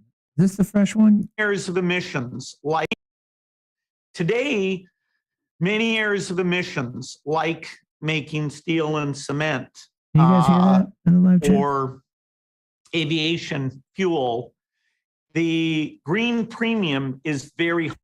I missed one. Wilkins saying in the chat, Clinton, Obama, Biden, the three best friends that anyone could have. High. In many cases, almost double the price. And so if we try and do this brute force, only the richest countries or companies will be able to offset their emissions. Now, it's great that they're willing to do that, but we call it catalyst because by taking the resources and funding these projects, we're going to make it affordable for all companies and all countries to take the green approach, because we'll either get the green premium down to zero, which, as you say, for solar and wind, that's where we are. And so now it's just accelerating the scale up deployment of that gigantic electricity grid. But a lot of people aren't aware that, you know, passenger cars with the lithium ion batteries and electric generation, that's where we've made the most progress, but that's only a third of the emissions. And so that's why getting these other areas of emissions to be priced either close. Bro, I can't tell if it's like, oh, he's a super smart autistic nerd guy, or he's like a circle talking stupid professional politician type personality. But whenever he talks about these things, he's like talking circle stuff, man, where I'm like, okay, so like, where's the point? Is that just me? Is that just me? Close to competitive or actually completely competitive. That is the highest priority.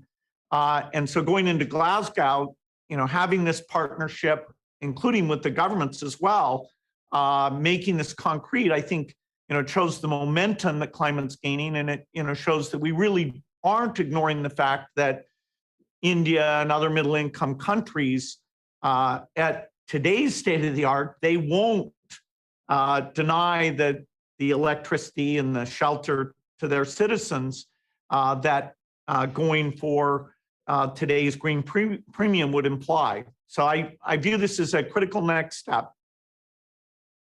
Bruh, word salad, absolutely stupid.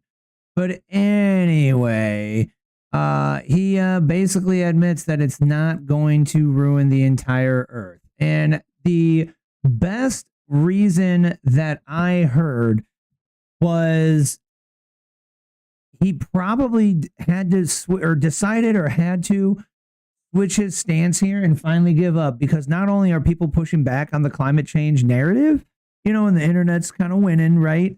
But also, this dude's investments, his entire business right now is shifting to AI.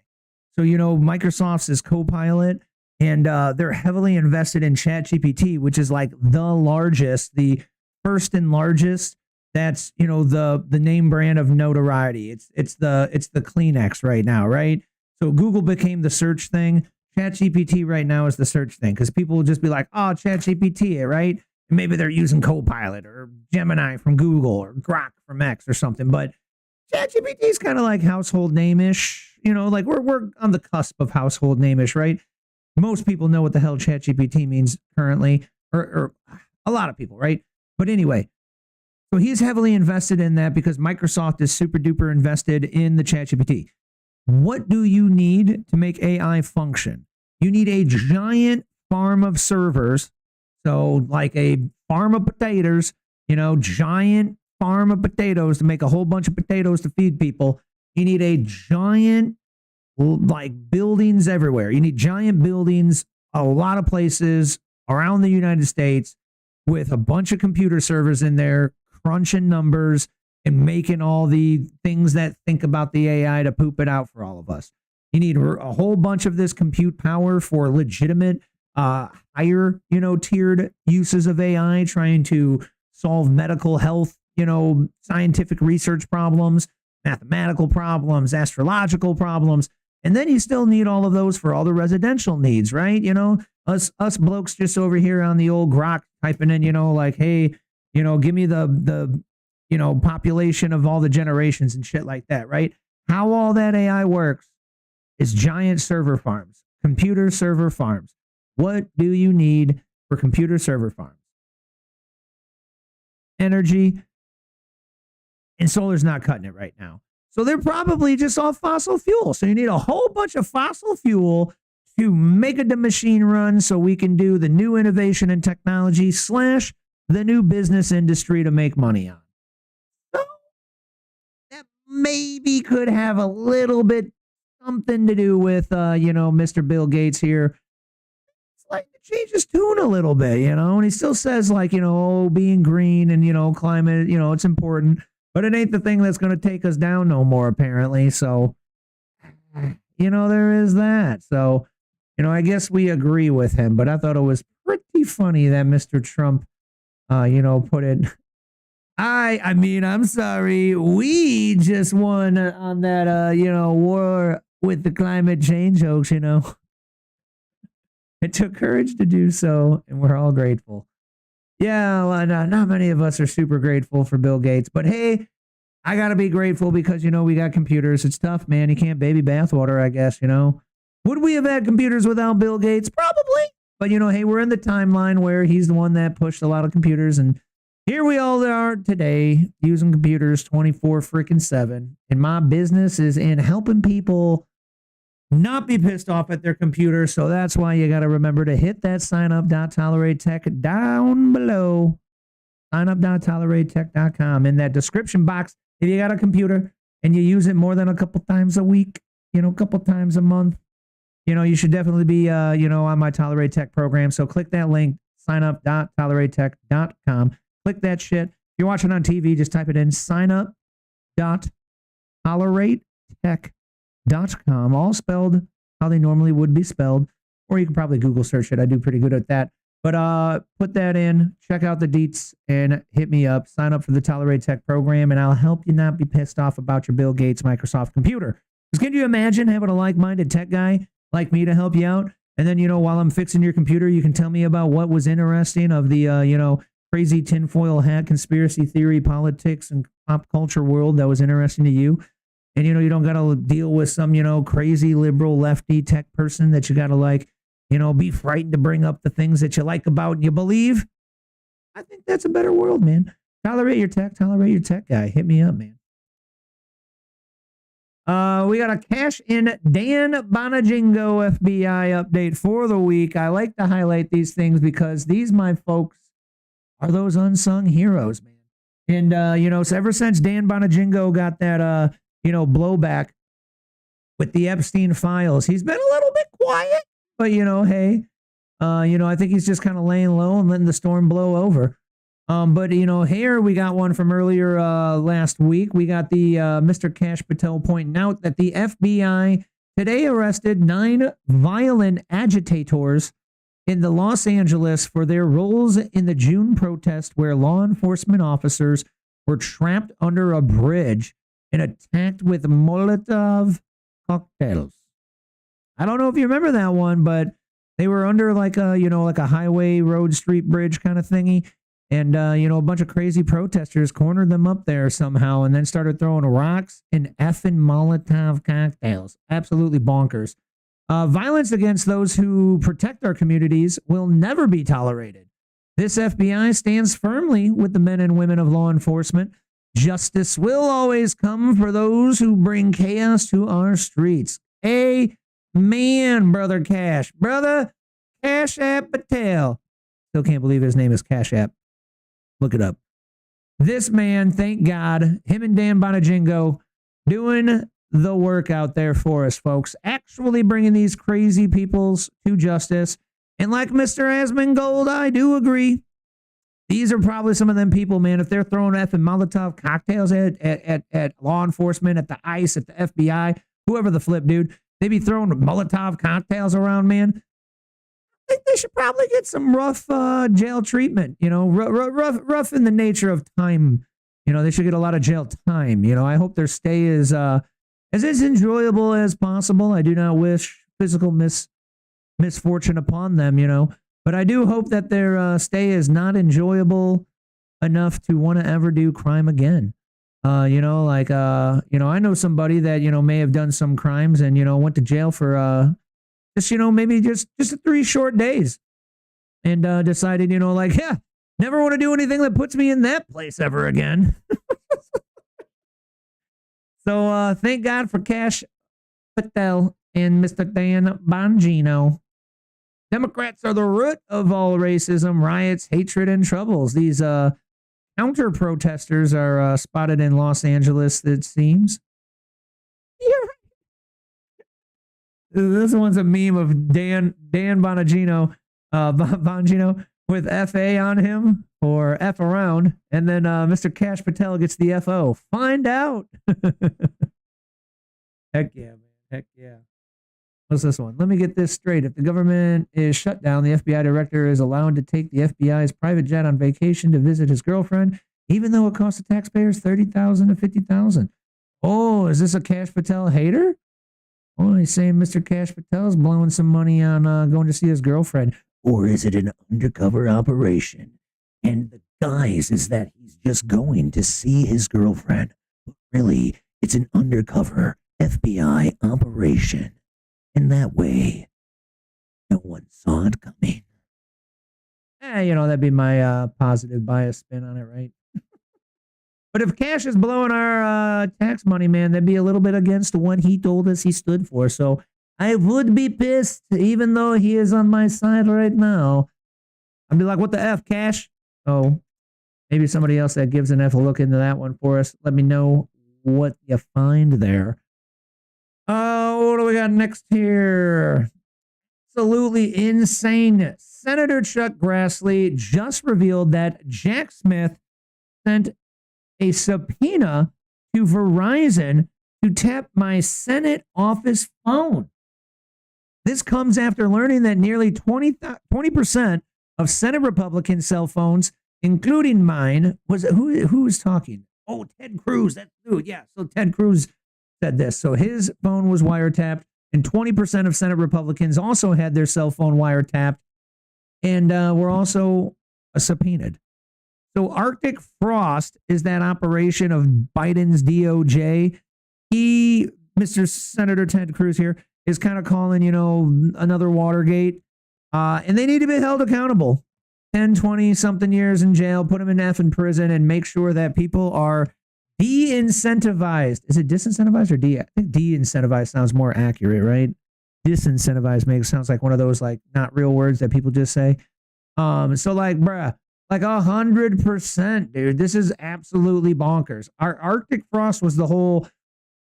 Again, the tinfoil hatters were right. We said like, oh, they're wiretapping all of us, and criminal charges should be brought up. Well, now we've got the investigation, man. I think we talked a little about this like last week or 2 weeks ago.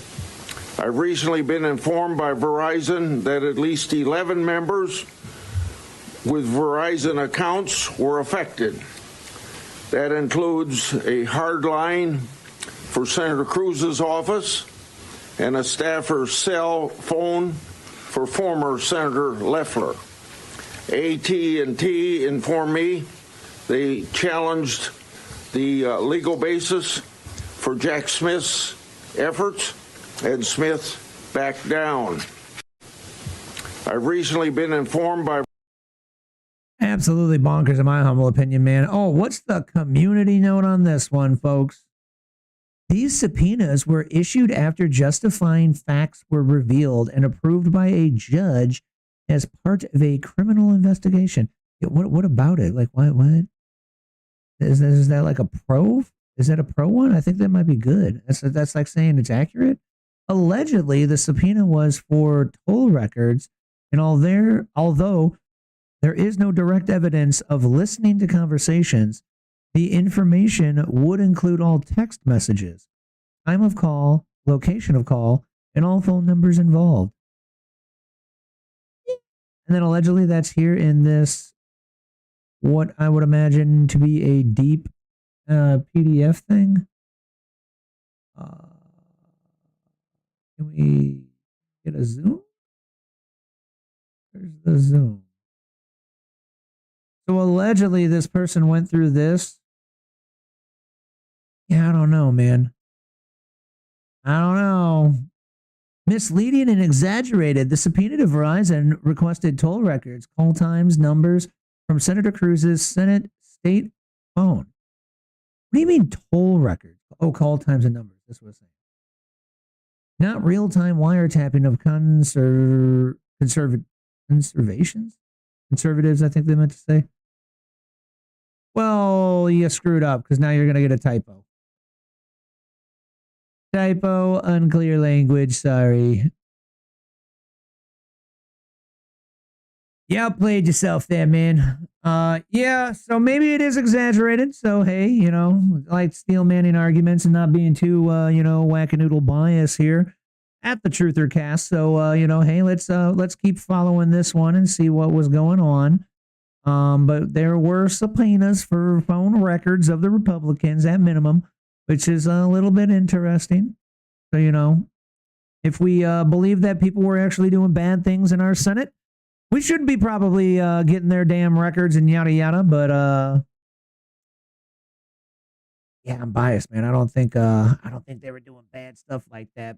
You know, you got Arctic frost, you got the crossfire hurricane. You know, those were a little egregious. Not necessary. Yeah. I was gonna call this one another daily dose of what I voted for, but man, I think I'm ODing on what I voted for lately, because there is a lot of it going on. A lot of us think that, you know, the arrest of criminals and the deportations of criminal aliens that did criminal activity needs to be turned up. They're rookie numbers right now, and they should be a lot larger, right? We're at like, what was it, like a few million? It was like 3 million or some shit the last I recall. And there's like upwards of 10 to 20 million. Like 10 to 15 were like legitimately, like actually cracked to have criminally immigrated. And then, you know, the estimations, just like everything, there's a real field temperature. Temperature outside 70, you go out, feels like 80. Hot damn. But the actual temperature is 70, right? But, you know, in the sun and the wind or something, you know, real feel, it's 30 degrees out. You go out and you're like, God bless, it's like 10 degrees, man, that wind chill and shit. So, you know, a lot of these numbers always have like a real feel number, in my humble opinion. So here's a little bit more of some winning.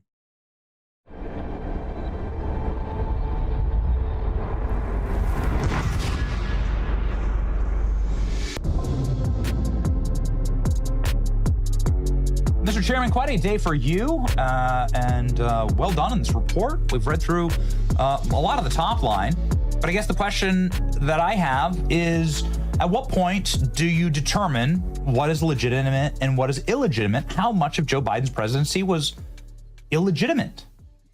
Well, we just focused on the pardons and executive orders, all the documents that were signed with the auto pen that were by definition, legal documents that whether you're recording a deed in the courthouse for buying a piece of property or you know, whether you're signing a subpoena in a court of law, you have to use an ink pen. But at the end of the day, the investigation was about, in addition to the unauthorized use of the auto pen, Joe Biden's overall mental cognitive state. Was he even aware of what his staff was doing? In addition to whether or not it was legal, did he even know? Did he have the capacity to understand? And as you read the report, you see we brought in his entire inner circle.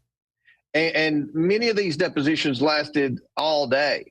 There were hours and hours and hours of deposition. We obviously have the transcripts, but we also have the audio. That was something the January 6th committee set the precedent, and they're regretting it right now because we have the audio of people like Dr. O'Connor when asked, were you ever told to lie about Joe Biden's health? He pled the fifth. The White House physician couldn't answer a question whether or not he lied about Joe Biden's health. So the American people get to see that.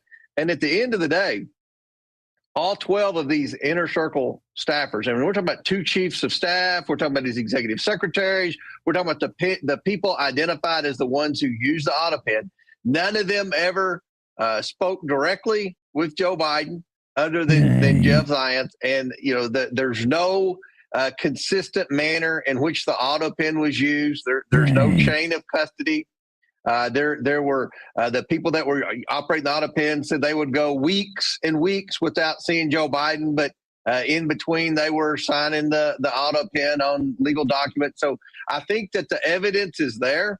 We've done the hard lifting, the tedious part of a of an investigation, whether it's a congressional investigation or a normal Department of Justice investigation. We have now formalized the report. It's been out for 4 or 5 hours. Not a single Democrat or media personality is disputing 1 ounce of that. Ooh, we'll have to see how they spin it, right? We are handing this to Pam Bondi on a silver platter and saying the investigation is done. We think there should be accountability. And accountability, Benny, is in the form of the pardon should be declared void. And those are the pardons for Dr. Fauci, the Biden family members, the January 6th committee, Adam Schiff, the deep state actors that Everyone except the son, Hunter Biden, I believe is what it is. Every single pardon except Hunter's was auto-pen. Joe Biden pardon on the way out. All the pardons should be declared void.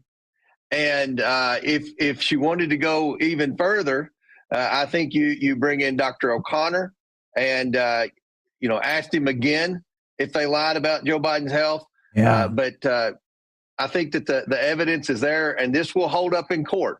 If these pardons are declared void and null by the Department of Justice, who more than likely go to the Supreme Court, the evidence is overwhelming. The depositions, the emails, all the evidence we have will hold up in the Supreme Court.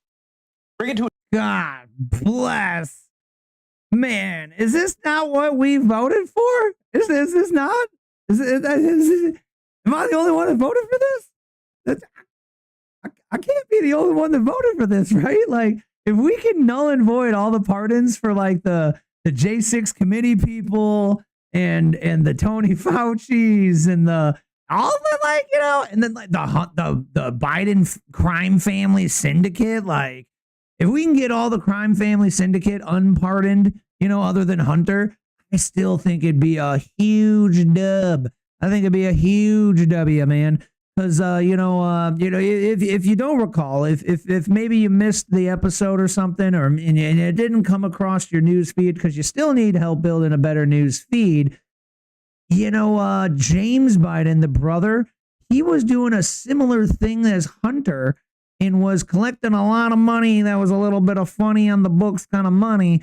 And then, the crime family Biden syndicate investigation, which, was going on during Biden's administration, but we all assumed would go nowhere because, it wouldn't get like pushed all the way through, right? During a Biden admin.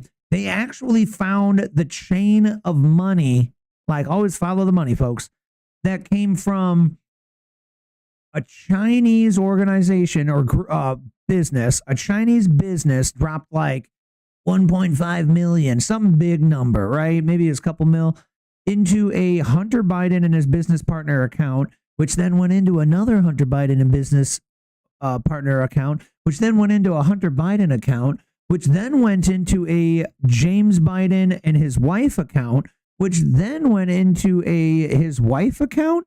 And then the wife cut a check to Joe Biden, to which, the memo said it was to pay back a loan. So that's totally legit, right? Like you loan money from your brother and then you wait for his son to do some kind of a deal where, maybe he's not selling the influence of the vice president or current president, to a foreign business that happens to be in a nation where they're literally called the Communist Party of China. And it's pretty well known that every single business there has to allow a backdoor to the government to kind of like check out and follow and keep an eye on whatever they're doing. You just wait for that to happen and then you pay your brother back that money you loaned him. That seems pretty normal, right? I mean, even if it's all above board, folks, it's the leftists using the influence of American politics, high position, and then weaseling all that money back around to each other. So that's still questionable. in my humble opinion. And I guess, steelman the argument, you could still say that Hunter Biden and his partner not only did a whole bunch of blows and hookers, but they did real legitimate business with the Chinese, company, and they got legitimate fair money. And Hunter Biden just wanted to pay back his auntie so that she could pay back his dad. It's just Hunter Biden just being a good son. It's so hard for me to believe. What do you think, man? Let me know down below in the live chat, in the comments. Let me know what you think about that one. What do you think about us, getting rid of all these pardons? What do you think about, maybe not Hunter Biden, but maybe James Biden and the wife being brought up on charges? What do you think about the J6 committee maybe being brought up on investigative charges where, they were all pretty dismissive in that committee where they kind of all did a J6 committee and didn't really investigate much. And they just said, yep, Orange Man bad, followers all bad, followers like Orange Man. And they, incited riots and oh boy, insurrections. Yep, throw them in jail. Straight to jail. Wasn't the best committee, wasn't the best investigation, from my memory. But hey, I'm biased. Well, let me know what you think down below about that. But I definitely think what I voted for. Let me know if it's what you voted for. Oh boy, this one I started out with a hard F-bomb here. I said, what the actual F? So allegedly, according to the numbers, they are saying that approximately 60% of food stamps are non-Americans. I don't know, those numbers add up to a lot more than 100%. Percentage? Okay. Food stamps by ethnicity. Percent of U.S. households receiving SNAP benefits. Afghan, 45%. Somali, 42%. Iraqi, 34%. Dominican, 34%. Like, what is this? But this one was going around, man. It was a lot of people kind of, parroting the 60% number of food stamps were going to non-Native Americans, non-Americans that were like that are like, here, because you usually say like Native people if they just came from the country, but Native Americans means an entirely different concept. You know what I'm saying? But anyway, nearly half of Afghan and Somali households are on welfare. That's crazy. While Americans who built this country rank near the bottom. That's Tony Lane, who is a black man. So, you can't even say it's racist, right? The black man is saying this, so can't be racist. Who is he? Committed to Nevada and Americans' future. Breaking news and bold takes. Okay, so he's just like a shit poster on the internet like all of us, eh? All right, God bless. So he is calling this out, man. We're rewarding dependency while punishing hard work. When did that become equity? Yeah, dude, amen, bro. Amen, Mr. Tony. Absolutely bonkers. Okay, so this is the percentage of the ethnicities households in America receiving SNAP benefits. So each one of these ethnicities is 100% of type of ethnic people who have homes, that live in America, and then the percentages is how much of that ethnic group is on SNAP bennies. That's bonkers. Where is like, what are you saying? Oh yeah, we just call them white. How do you say people that live in America? You say domestic because you can't say the Native Americans, right? Because that's Native Americans, right? That's what used to be called Indian people, as Native Americans, right? So we just call them white. And if you can't see it, if it's too small on the phone or the TV there, third from the bottom here, 8.6% of the white American ethnic group is on Snap. So, hey, man, there you go, dude. That's what's up. We're under the 80-20 rule, and we're even under the 90-10 rule. So that's pretty good. Only 8.6 of whites, apparently, are on that.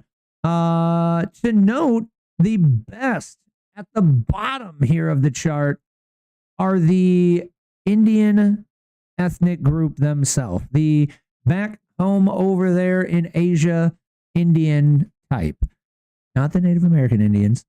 So the ethnic group of Indian are only 4.4% on this chart. That's wild. Got Filipino coming in around 10%, Nigerian around 11%, Israeli 11%, Colombian 11%, Pakistani 13%, Salvadorian 16%, Jamaican coming in at 16%, Nicaraguan 16%, almost 17%, Mexican coming in at 18%, Bangladeshi. So, like, isn't Bangladeshi? Bangladeshi is not a country, is it? Perhaps my ignorance precedes me. I thought Bangladesh was in India, but maybe Bangladeshi is a country that I am ignorant of. But they are receiving upwards to 19% of that ethnic group is getting SNAP bennies. Haitians up at 23% of the Haitians. The Arabs are getting 24% of their Arab. Ooh, Black Americans. Okay, so we don't even say African Americans. The Black Americans here on the chart, 25% of Black Americans are on SNAP bennies. Interesting. The Cubans, Cuba, like the native pronunciation. The Cubans are at 25. Oh, Native Americans. Here we are. Yeah, so we got white, black, and then native to delineate the difference of ethnic groups within the American culture. We don't have like Hispanic Americans. We just call it Mexico. The Native Americans are at 28%.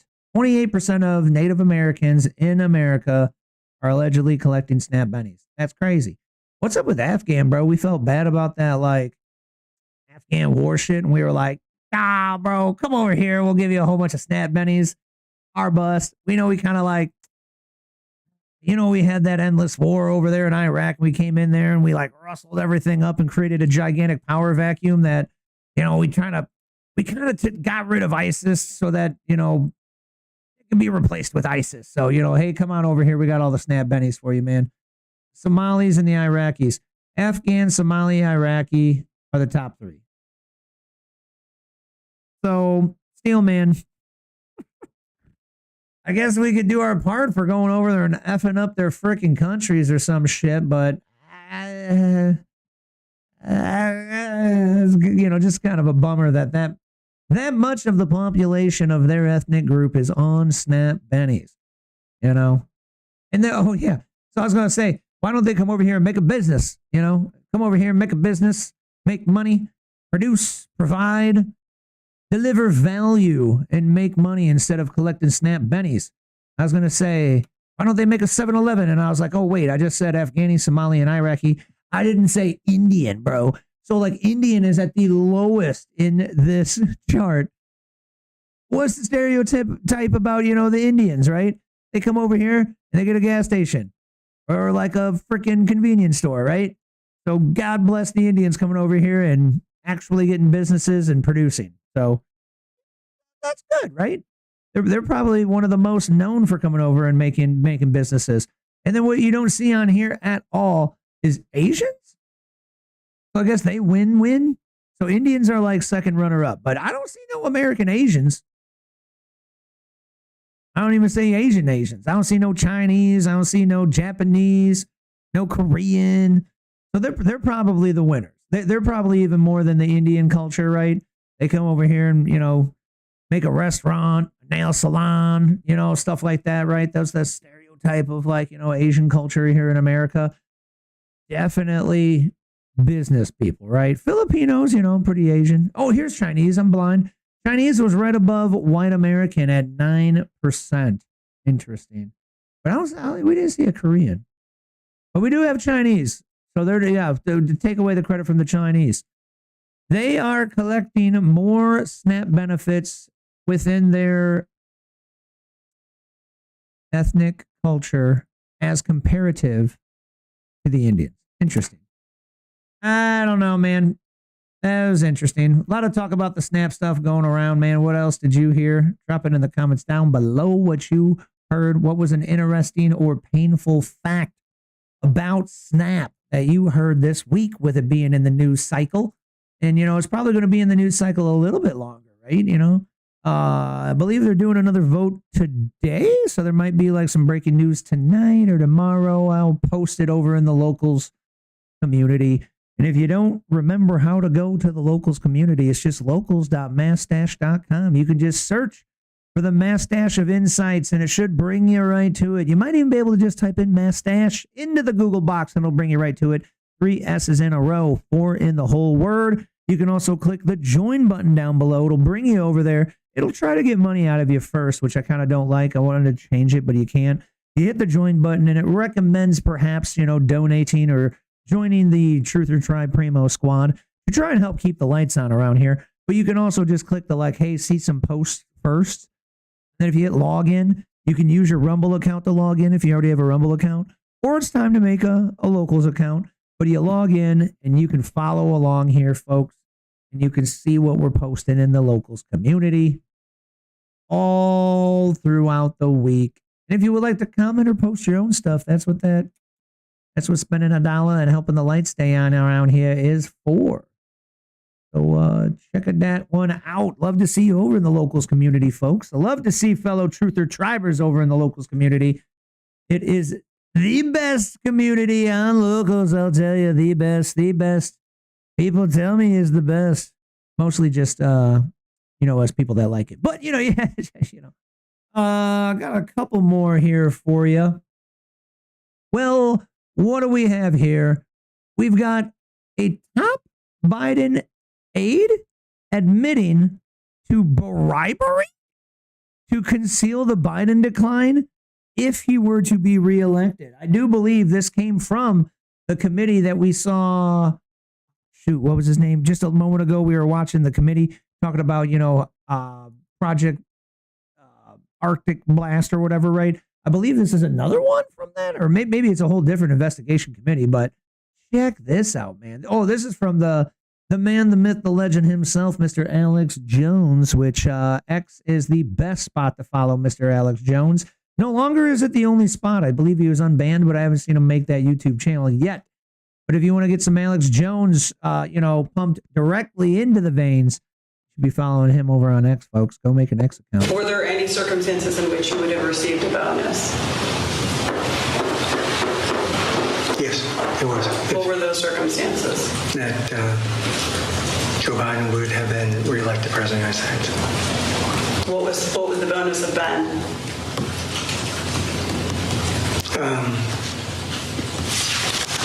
I believe it would have been $4 million.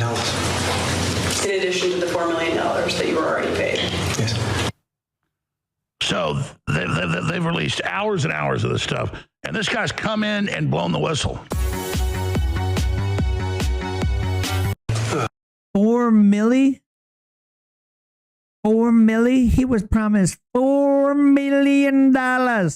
$4 million bonus for the 2024 election win to keep the Biden decline hidden. Bro, if they ran that potato, bro, and he got elected, man, that would be the most ridiculous, egregious, absolutely bonkers kind of BS ever. God bless freaking Trump running. God bless all the Americans that voted for him. Good job. Good job, everybody. Good job. Absolutely bonkers. We've got bribery admitted to within the Biden administration / campaign. Golly. Somebody was like, hey, look, so I'm looking at the numbers and we're not going to be able to afford running this guy. So, you know, hey, we're going to swap in the Kamala Harris. Running this dude's going to get real expensive, man. Real expensive. So, you know, we're going to have to go ahead and swap him out. Not only the whole trying to trick people into voting for him, and, you know, they're kind of catching on to that, you know, fraudulent vote stuff and we got a lot of criminal aliens in here, but we weren't able to get enough registered that we thought. So, yeah, running Kamala Harris is going to be the winning play, guys. We'll run Kamala Harris. It'll be a lot cheaper and better and more successful. And we all know how that went. Landmark report finds vaccination is the dominant risk factor for autism spectrum disorder. This is many of our tinfoil hat speculations for a long time coming, folks. A few weeks ago, we covered Mr. Trump's TrumpRx.org. Keep your eyes out for that coming, I believe, next year, where he is slicing prices on medications. But when they made that, when he hyped the announcement, I was hoping to God that the big health announcement with Mr. RFK Jr., the head of the HHS right now, I was hoping to God it was going to be, hey man, vaccines are the thing causing autism, because I've seen a lot of like literal doctor studies, and I've listened to a lot of independent doctors that believe this to be true. Lot of studies. I don't know if they're all peer reviewed and mega, super duper solid, but I was hoping to God I was going to be busting out the truth about the vaccines. And here we go, Mr. Peter McCullough. I do believe this is the same Peter McCullough that invented the COVID mRNA vaccine and then tried to blow the whistle on it and was like, yo, wait, hold up. I think this is the same guy, dude. I'm pretty sure McCullough, right? Mr. McCullough, right? He's the vaccine dude. So he tried to blow the whistle on it and said, yo, wait, hold on, Moderna. This is not ready for human use, not ready for human consumption. And then they fired him. They were like, yo, dude, services are no longer needed here. We're trying to make money on this now, man. We blew a lot of money for 9 to 10 years inventing the mRNA COVID vaccine, and we have not turned a profit yet. And hot damn if this, COVID sickness wasn't released on purpose. I mean, didn't happen to come because we were just very good at our job of preparing for a coronavirus of this scale to be, a thing that would maybe happen because, people like Bill Gates, people like Tony Fauci, they literally said, there's going to be an epidemic coming and it's going to be, it's going to be a thing. 100%. He literally said, Mr. Trump is going to be dealing with an epidemic. It is coming. And, maybe he's just really good. Maybe he's really good at his job and he just knew it was time for another gigantic epidemic coming around the corner. Or maybe some insider information, maybe he was looking at Pelosi stock trades. But anyway, Mr. McCullough here is talking about a study that determines that autism is coming from the vaccines. Very, very interesting. This is not a medical advice show. We are not giving out medical advice. Please seek your own research and speak to your medical professional doctors to make sure that that vaccine he is recommending is right for you. Some people have adverse reactions, some injuries due to vaccines. So always be careful, always be cautious, always be vigilant. However, the news piece that we are discussing here of free speech nature is that the McCullough Foundation's authoritative analysis of more than 300 studies provides the most comprehensive synthesis to date on possible causes of autism. So again, this is possible. There is no definitive fact here of medical nature, but it is extremely possible that these 32 doses by age 2 of vaccines are perhaps leading to compound neurotoxicity, which then, you got the clinical, subclinical, encephalitis. Yeah, we're probably going from here around, right? So you got baby, in utero, get some vaccines, more in utero, mitochondria redox susceptibility. No, I thought that word was going to be tougher than it was because the other words were tough. Neuroimmune vulnerability, epigenetic predisposition, environmental toxicants, pesticides, pollutions, heavy metals. These are the things that are Not even allegedly. These are things that you can see in the ingredients list in the vaccines. But yeah, a lot of this stuff is potentially leading to autism. Very, very interesting. But you're kind of set up to fail with the vaccines. And then I definitely feel like culture has led to exacerbating this autism, perhaps. I mean, like, you're born with something, but then we like classify it and tell them they're that, and we behave like they are, and I don't know. I feel like we've broadened the spectrum of actual autism where, yeah, no, dude, some people are just born away and they've got autism. They've got a little bit of a tweak in the brain. But I do feel like a lot of people that are clinically called autistic perhaps are just a little bit different, just a little bit different. And maybe if they weren't clinically, labeled and put in a box of autism, that, maybe they wouldn't be, put down that path of continued belief and exacerbation of autistic behavior in life. But hey, that's just me. That's just my crazy thoughts and opinions. I wonder what you think. Somebody said, I consider the use of McCullough Foundation and authoritative in the same sentence as a major logical fallacy.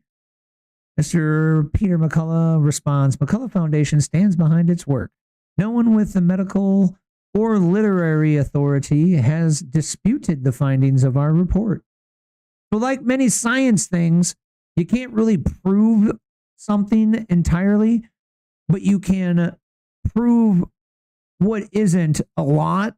And then you're left with the, leftover answer, right? The process of elimination, right?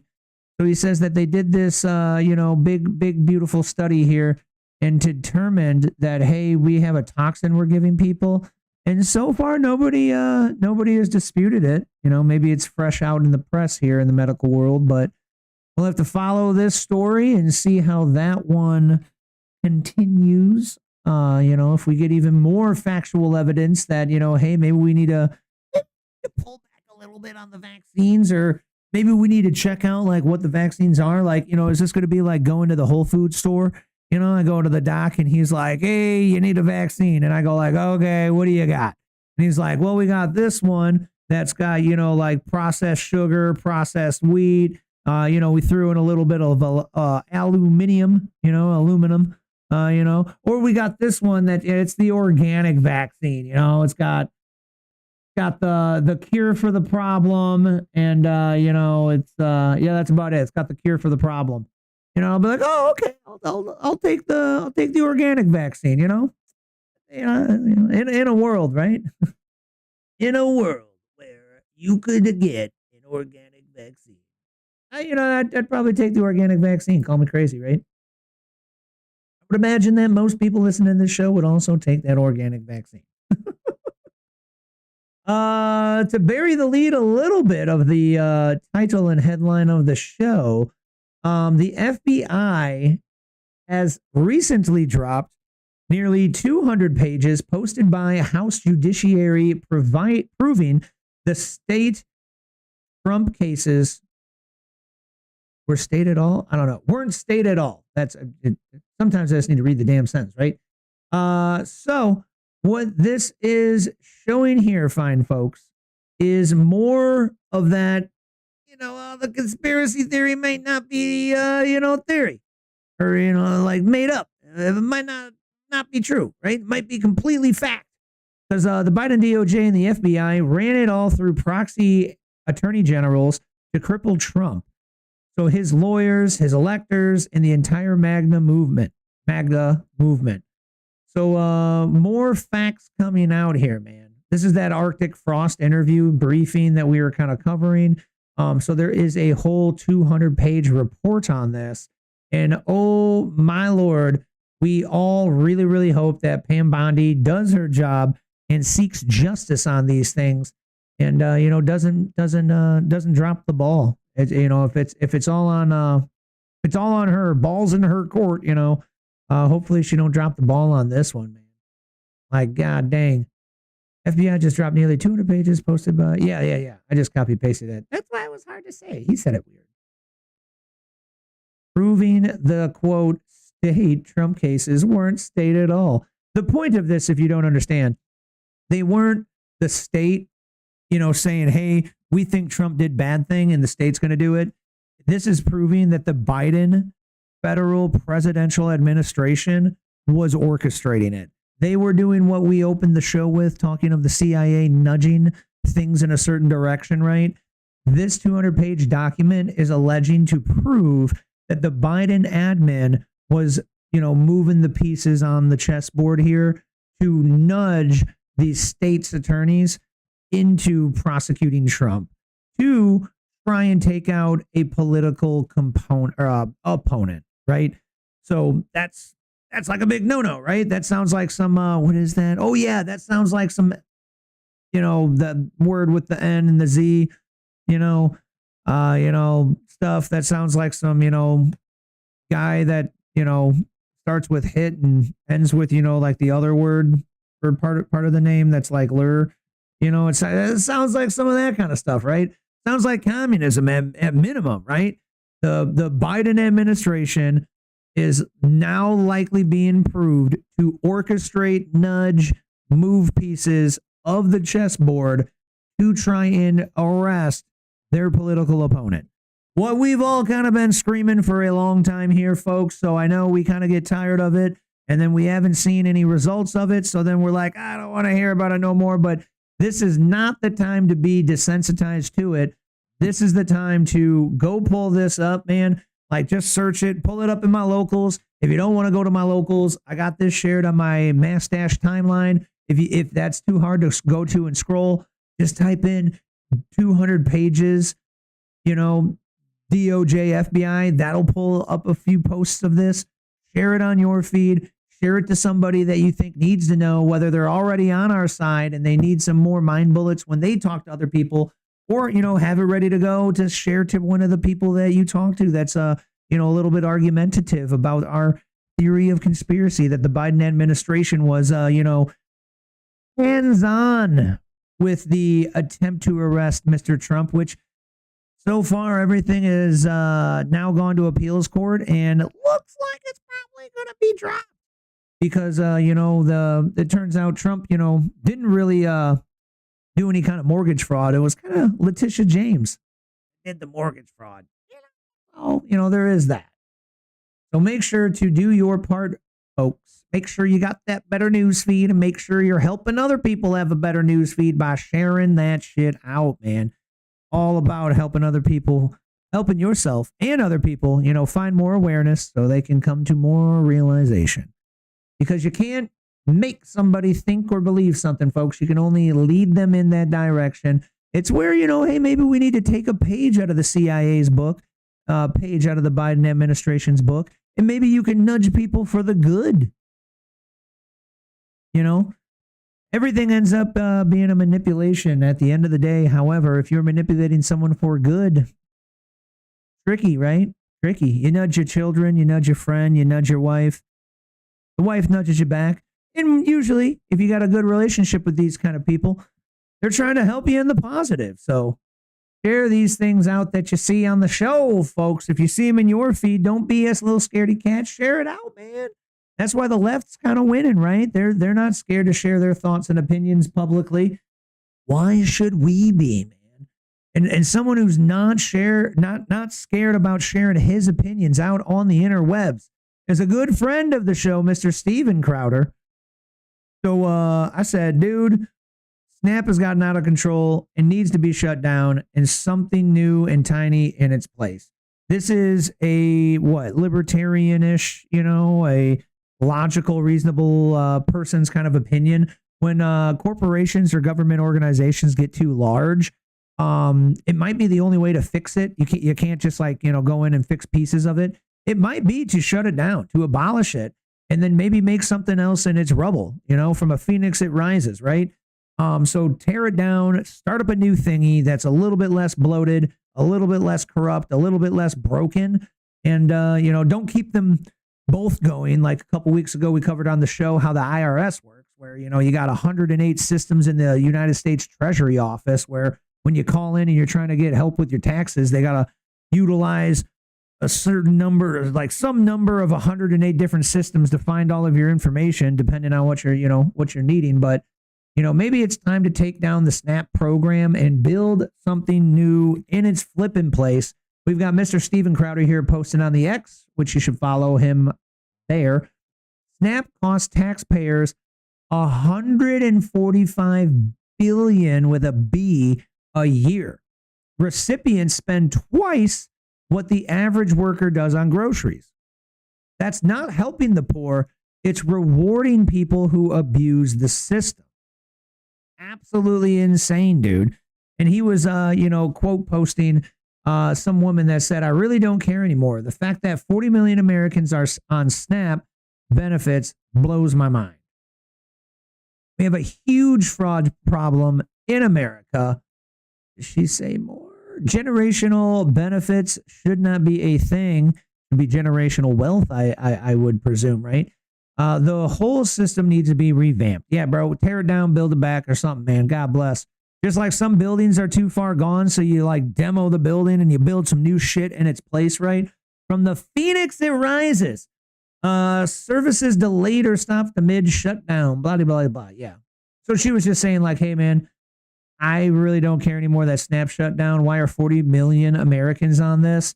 And then, Crowder was adding to the idea here and saying, of the 40 million Americans, they are receiving $145 billion. Like, what? What? Is that how it works?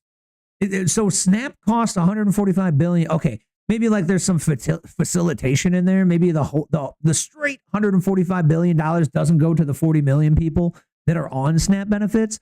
But God bless, man. Talk about like adding to the deficit. $145 billion a year for SNAP. God dang, man.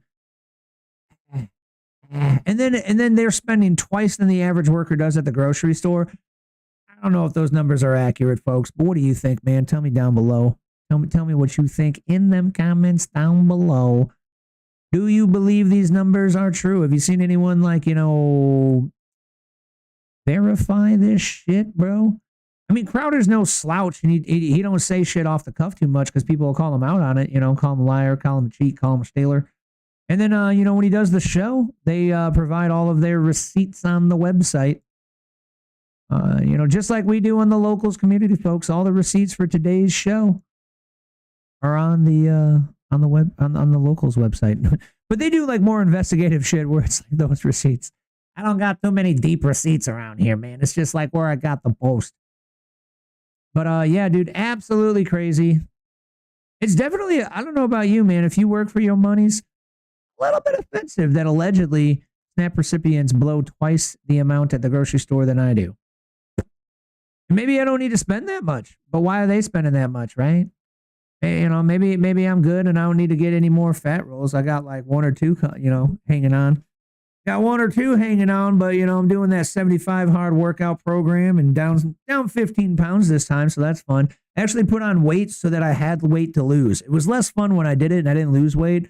So I ate a bunch of food and started working out less. And then I got all the way up to 215 pounds, the largest I'd ever been. Dropped that 15 pounds back down to a solid 200. Still on the verge of obese, technically, I believe. Or I think it's like the one right under. I'm like heavy, so not quite touching the obese on the BMI calculator, but I don't know about, blowing double amount on groceries, maybe I could get better groceries if I blew twice as much money on it, right? And be even healthier. Do you think the people on SNAP are spending twice as much because they're buying healthier food than us workers? Or do you think it's because they're blowing more food?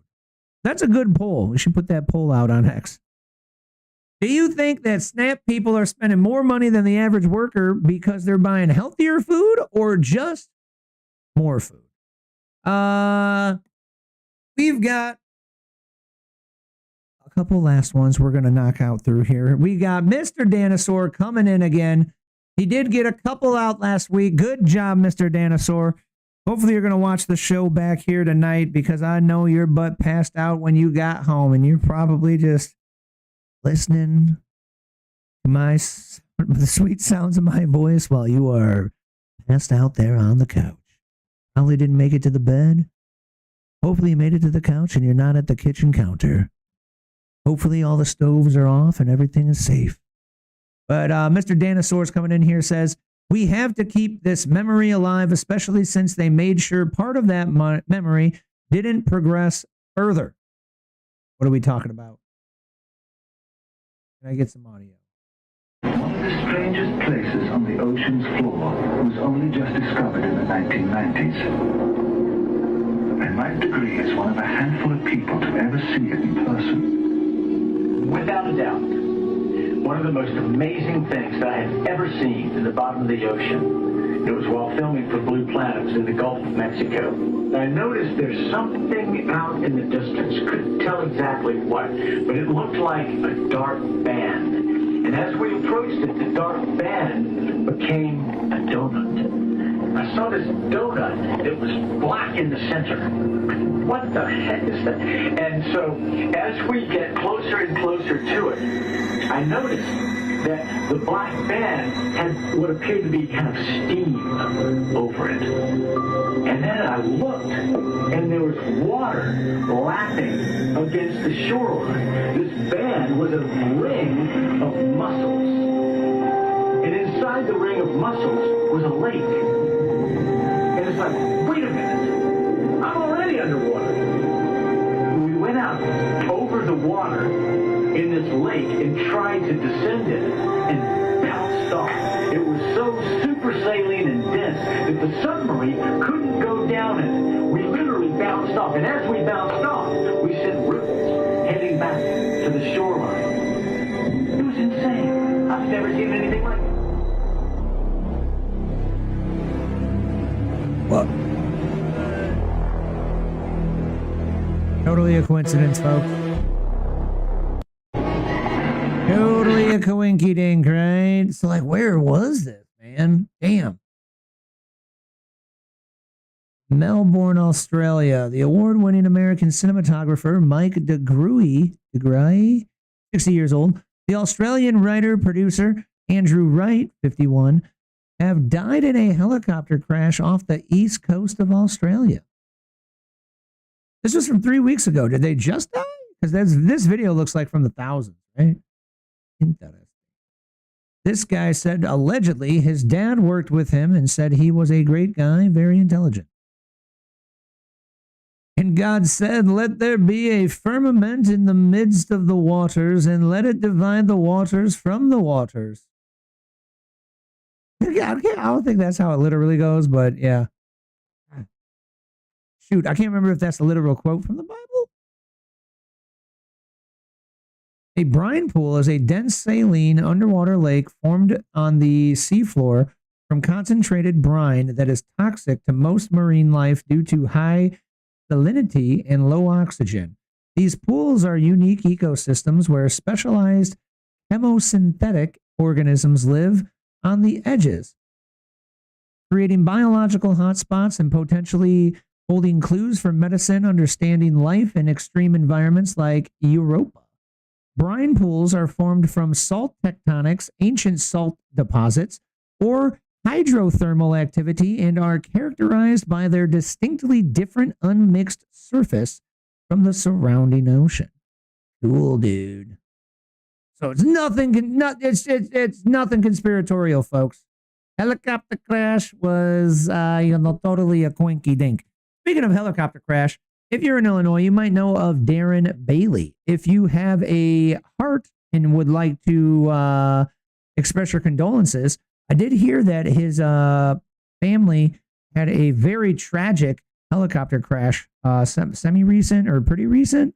But God bless and prayers go out to the Darren Bailey family.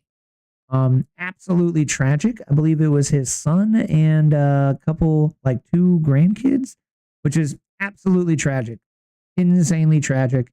And God bless that man. Unfortunately for him, I hope that he is going to continue with his running against J.B. Pritzker, because nobody else is really doing that I know of. That would be maybe sort of a guy that would, he's campaigning enough to make me think that he could, do it. Because Bailey ran 4 years ago, and he had a substantial campaign. I saw it and went to a rally thingy, and seemed like seemed like he might be a decent swap out for JB. You know, who knows if he's super duper amazing. If you know more about Mr. Darren Bailey, please comment down below. But I'm at the point of where it's like almost anything other than another dirty Democrat like a JB Pritzker. I might even take a slightly less dirty Democrat than JB Pritzker, because God bless, this guy keeps kind of just screwing us over here in Illinois, it seems, man. One more coming in from Mr. Dinosaur. We got Trump might low-key understand the vaccine issue. Which we keep in a metal container because we're a little afraid of it, and it's a very fine powder. This is thimerosal, which is labeled very toxic, has cumulative effects, can cause damage to the kidneys, to the respiratory system, skin, to the nervous system. Specifically warns on here that it can cause reproductive and developmental toxicity, meaning that it can cause things like autism and other neurodevelopmental disorders. This is immensely toxic stuff. And it's in vaccine. And this is what's in the vaccine. It's important to realize we're talking about a whole range of products. Vaccines are a big one because, of course, you're directly injecting it. For example, this is tetanus vaccine. This one expires, it's a little outdated now, in 2007. And here's the thimerosal. 1 to 10,000 is a preservative. It's almost like we've been concerned about the ingredients in the vaccines for a long time. This looks like a video from the thousands as well. He says this one's expired and it was 2007. So probably this was what? Around 2007 or 8? I feel like he didn't make it seem like it was wildly expired. Perhaps the biggest one in the U.S., at least, that's for exposure to mercury is the influenza vaccine.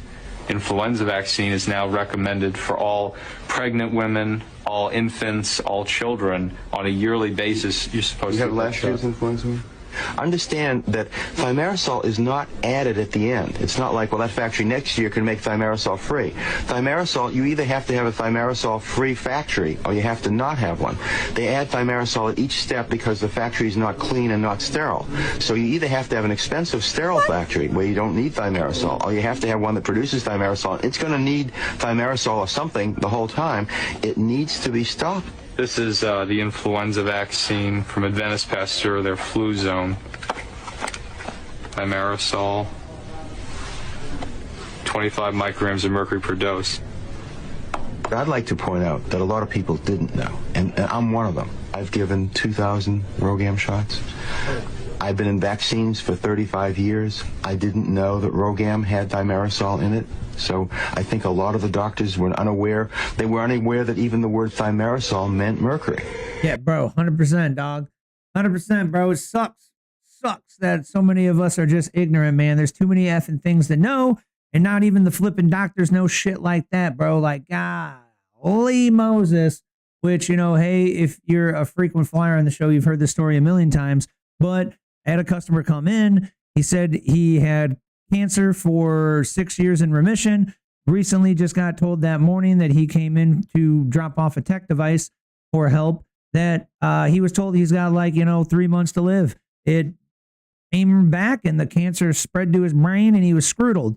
So I asked him why, and he said, well, honestly, I've been in the, I've been a medical rep for, my whole life. And, I worked on this and, believed all of it. And I honestly think it's to have something to do with the experimental medications that they're giving us recently. And I was like, this guy already had a bad morning. I'm not going to get into it. I'm just going to say, wow, that's crazy, and move on with my life. But I will tell that story probably for the rest of my effing life, bro. I know that guy was talking about COVID vaccines, guaranteed. And then since then, it was like over a year ago, I have covered many reports that believe there is speculative evidence that those experimental medications do harm, that cause cancer. I am not a medical professional. This is not medical advice whatsoever for the internet stuff. But I have watched Japanese reports that say they've seen it kind of causing cancer and stuff like that. So, God bless us all, right, man? And the last thing to mention here is if you know anything about Wokepedia, I misspoke, Wikipedia, then you may be happy to hear that we've got a new competitor on the block. Like the only competitor ever, right? Like, Wikipedia came out and blew out, Britannica, the old encyclopedias, right? And I've never seen anything else step up to try and get rid of Wokepedia. It used to be good, but you couldn't use it in your, book reports, right? Because it was the internet and that wasn't, legitimate. You could only use, encyclopedia stuff in your citing of sources when I was a kid. That's how old I am, right? And then I hear the kids then, like for a while now, 100% just cite Wikipedia. It's 100% supposed to be like, totally a believable, thing, right? A thing of authority, you would say, right? Well, Mr. Elon Musk is here to try and attempt in saving the day, and we now have Grokopedia, version 0.1. What should we look up? I don't even know, bro. What should we look up? So Grok is his AI. So it's more of like an AI-driven encyclopedia thingy. Not quite like Wikipedia is currently. Okay, yeah. Albert Einstein. Okay. Cool. So yeah, it is more like just giving you like blah text and not being like all AIE. So, the idea here, folks, is that it would be more accurate and then also perhaps, hopefully, not biased. Because when you look up people like Tim Pool, there's a bunch of non-truthful information because Wokepedia takes recommendations from people for the information. And then also, Wokepedia is just biased. So there's a bunch of like untruthful or mean shit about Tim Pool as an example. This one looks like just a bibliography or a biography, right? Yeah, looks like a biography. God bless. This is long as heck. That is interesting. But yeah, Grokopedia, man, check it out. That's your source of information when you're looking thingies up, because your source of information for news is, as usual, the weekly Truther Cast podcast. Thank you so much here for hanging on in. Thanks for dropping those live chats down below. We will talk with you next week. But don't forget, you can help keep the lights on by signup.toleratetech.com. Spend a few bucks and, help your computer out, help your sanity out of being angry at tech shit, and get a like-minded tech guy to help you, me, Scott, your new Revival Tech guy. And then you can also hit that join button down below. Down, is it that side? Down below? We'll see. I'm going to look at it later. Hit the join button to go to the locals community. Join that Primo squad. Better news feed gets you a few dollars off, and it's already cheap. But the free way, folks, is to just share that show and not be a hoe. So peace out. We'll see you next week.